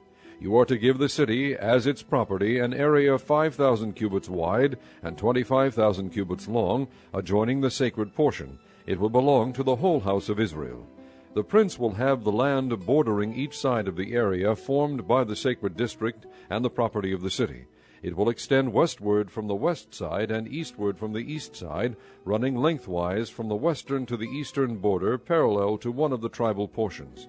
This land will be his possession in Israel. And my princes will no longer oppress my people, but will allow the house of Israel to possess the land according to their tribes. This is what the sovereign Lord says. You have gone far enough, O princes of Israel. Give up your violence and oppression, and do what is just and right. Stop dispossessing my people, declares the sovereign Lord. You are to use accurate scales, an accurate ephah, and an accurate bath. The ephah and the bath are to be the same size, the bath containing 1/10 of a homer, and the ephah 1/10 of a homer. The homer is to be the standard measure for both. The shekel is to consist of 20 gerahs. 20 shekels plus 25 shekels plus 15 shekels equal 1 mina. This is the special gift you are to offer, 1/6 of an ephah from each homer of wheat, and 1/6 of an ephah from each homer of barley. The prescribed portion of oil, measured by the bath, is 1/10 of a bath from each core, which consists of 10 baths, or 1 homer, for 10 baths are equivalent to a homer. Also 1 sheep is to be taken from every flock of 200 from the well-watered pastures of Israel. These will be used for the grain offerings, burnt offerings, and fellowship offerings, to make atonement for the people, declares the sovereign Lord. All the people of the land will participate in this special gift for the use of the prince in Israel. It will be the duty of the prince to provide the burnt offerings, grain offerings, and drink offerings at the festivals, the new moons, and the Sabbaths, at all the appointed feasts of the house of Israel. He will provide the sin offerings, grain offerings, burnt offerings, and fellowship offerings to make atonement for the house of Israel. This is what the sovereign Lord says. In the first month, on the first day, you are to take a young bull without defect and purify the sanctuary. The priest is to take some of the blood of the sin offering and put it on the doorposts of the temple, on the 4 corners of the upper ledge of the altar, and on the gatepost of the inner court. You are to do the same on the 7th day of the month for anyone who sins unintentionally or through ignorance, so you are to make atonement for the temple. In the 1st month on the 14th day you are to observe the Passover, a feast lasting 7 days, during which you shall eat bread made without yeast. On that day the prince is to provide a bull as a sin offering for himself and for all the people of the land. Every day during the 7 days of the feast he is to provide 7 bulls and 7 rams without defect as a burnt offering to the Lord, and a male goat for a sin offering. He is to provide as a grain offering an ephah for each bull, and an ephah for each ram, along with a hin of oil for each ephah. During the 7 days of the feast, which begins in the 7th month on the 15th day, he is to make the same provision for sin offerings, burnt offerings, grain offerings, and oil. Chapter 46. This is what the sovereign Lord says. The gate of the inner court facing east is to be shut on the 6 working days, but on the Sabbath day, and on the day of the new moon, it is to be opened. The prince is to enter from the outside through the portico of the gateway, and stand by the gatepost. The priests are to sacrifice his burnt offering and his fellowship offerings. He is to worship at the threshold of the gateway, and then go out, but the gate will not be shut until evening. On the Sabbaths and new moons the people of the land are to worship in the presence of the Lord at the entrance to that gateway. The burnt offering the prince brings to the Lord on the Sabbath day is to be 6 male lambs and a ram, all without defect. The grain offering given with the ram is to be an ephah, and the grain offering with the lambs is to be as much as he pleases, along with a hin of oil for each ephah. On the day of the new moon he is to offer a young bull, 6 lambs, and a ram, all without defect. He is to provide as a grain offering 1 ephah with the bull, 1 ephah with the ram, and with the lambs as much as he wants to give, along with a hin of oil with each ephah. When the prince enters, he is to go in through the portico of the gateway, and he is to come out the same way. When the people of the land come before the Lord at the appointed feasts, whoever enters by the north gate to worship is to go out the south gate, and whoever enters by the south gate is to go out the north gate. No one is to return through the gate by which he entered, but each is to go out the opposite gate. The prince is to be among them, going in when they go in, and going out when they go out. At the festivals and the appointed feasts, the grain offering is to be an ephah with a bull, an ephah with a ram, and with the lambs as much as one pleases, along with a hin of oil for each ephah.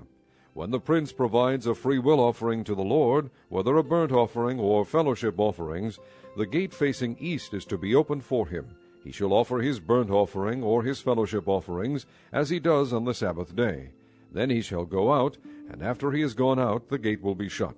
Every day you are to provide a year-old lamb without defect for a burnt offering to the Lord. Morning by morning you shall provide it. You are also to provide with it morning by morning a grain offering, consisting of 1/6 of an ephah with 1/3 of a hin of oil to moisten the flour.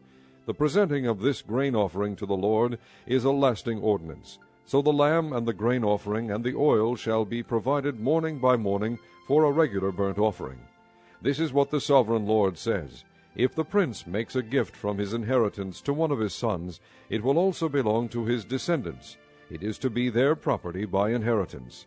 If, however, he makes a gift from his inheritance to one of his servants, the servant may keep it until the year of freedom. Then it will revert to the prince.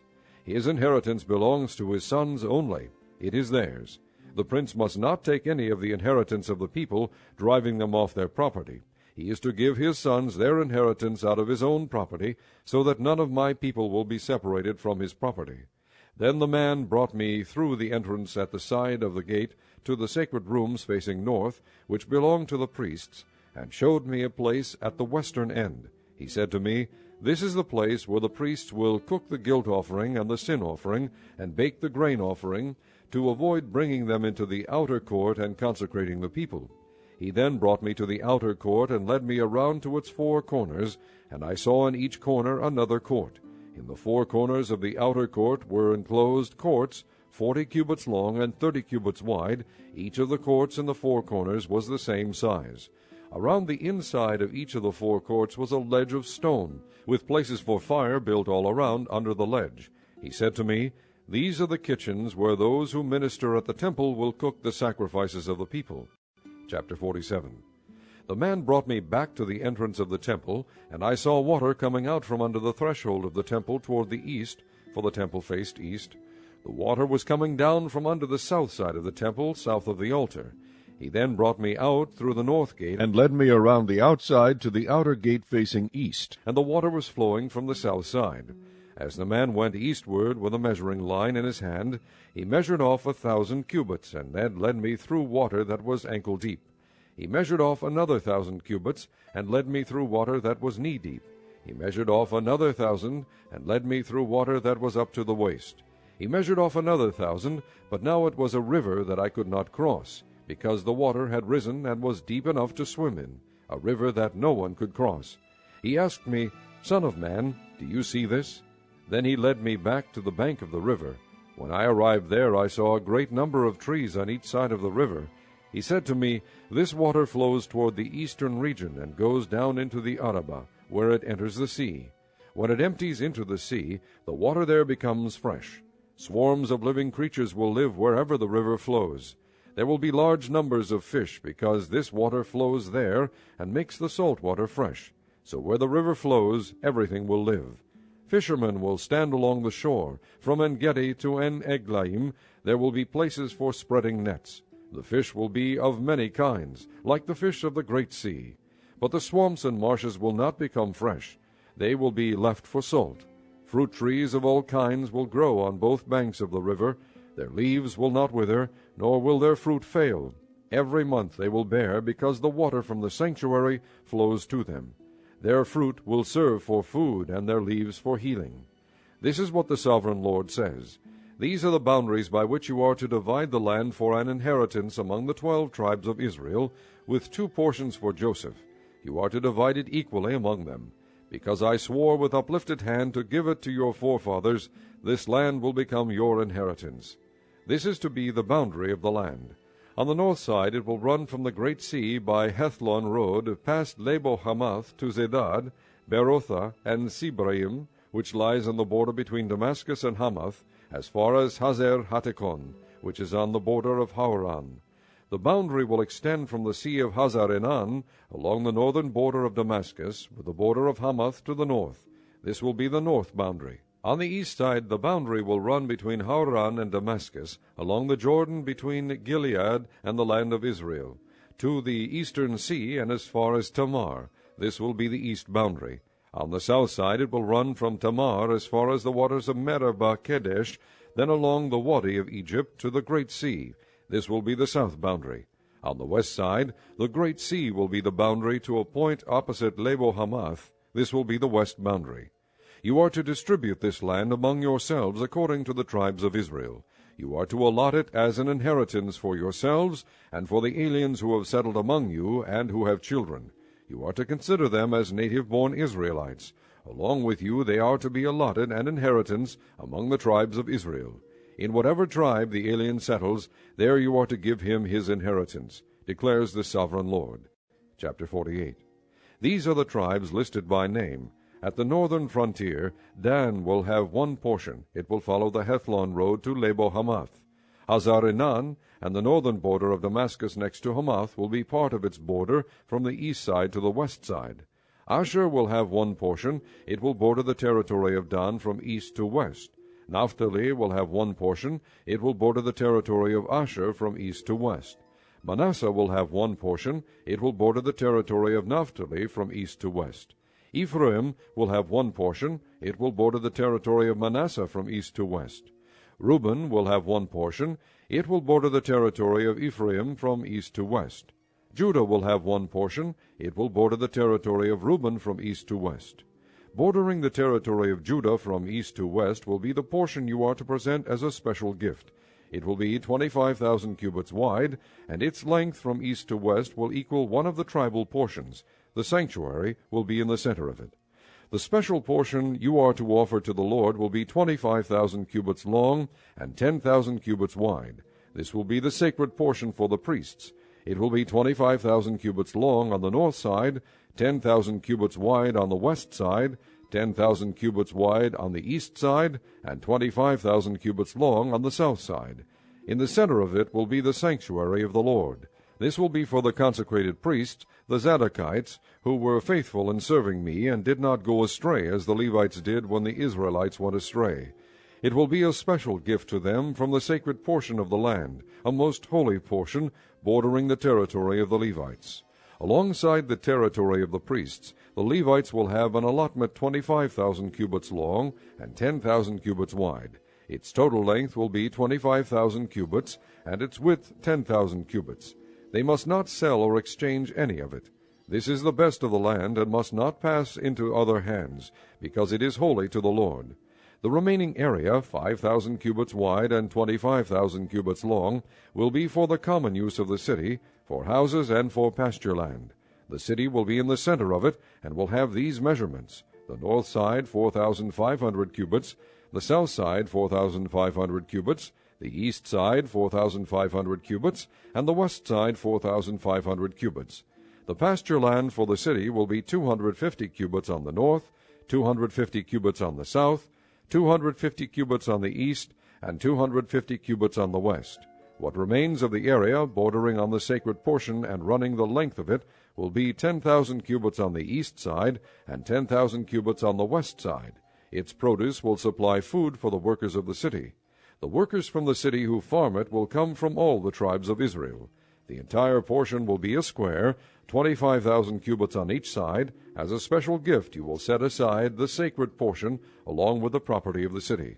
What remains on both sides of the area formed by the sacred portion and the city property will belong to the prince. It will extend eastward from the 25 cubits of the sacred portion to the eastern border, and westward from the 25,000 cubits to the western border.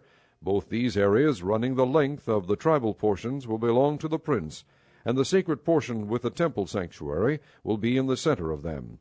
So the property of the Levites and the property of the city will lie in the center of the area that belongs to the prince. The area belonging to the prince will lie between the border of Judah and the border of Benjamin. As for the rest of the tribes, Benjamin will have one portion. It will extend from the east side to the west side. Simeon will have one portion. It will border the territory of Benjamin from east to west. Issachar will have one portion. It will border the territory of Simeon from east to west. Zebulun will have one portion. It will border the territory of Issachar from east to west. Gad will have one portion. It will border the territory of Zebulun from east to west. The southern boundary of Gad will run south from Tamar to the waters of Meribah Kadesh, then along the Wadi of Egypt to the Great Sea. This is the land you are to allot as an inheritance to the tribes of Israel, and these will be their portions, declares the sovereign Lord. These will be the exits of the city, beginning on the north side, which is 4,500 cubits long. The gates of the city will be named after the tribes of Israel. The three gates on the north side will be the gate of Reuben, the gate of Judah, and the gate of Levi. On the east side, which is 4,500 cubits long, will be three gates, the gate of Joseph, the gate of Benjamin, and the gate of Dan. On the south side, which measures 4,500 cubits, will be three gates, the gate of Simeon, the gate of Issachar, and the gate of Zebulun. On the west side, which is 4,500 cubits long, will be three gates, the gate of Gad, the gate of Asher, and the gate of Naphtali. The distance all around will be 18,000 cubits. And the name of the city from that time on will be, The Lord is There.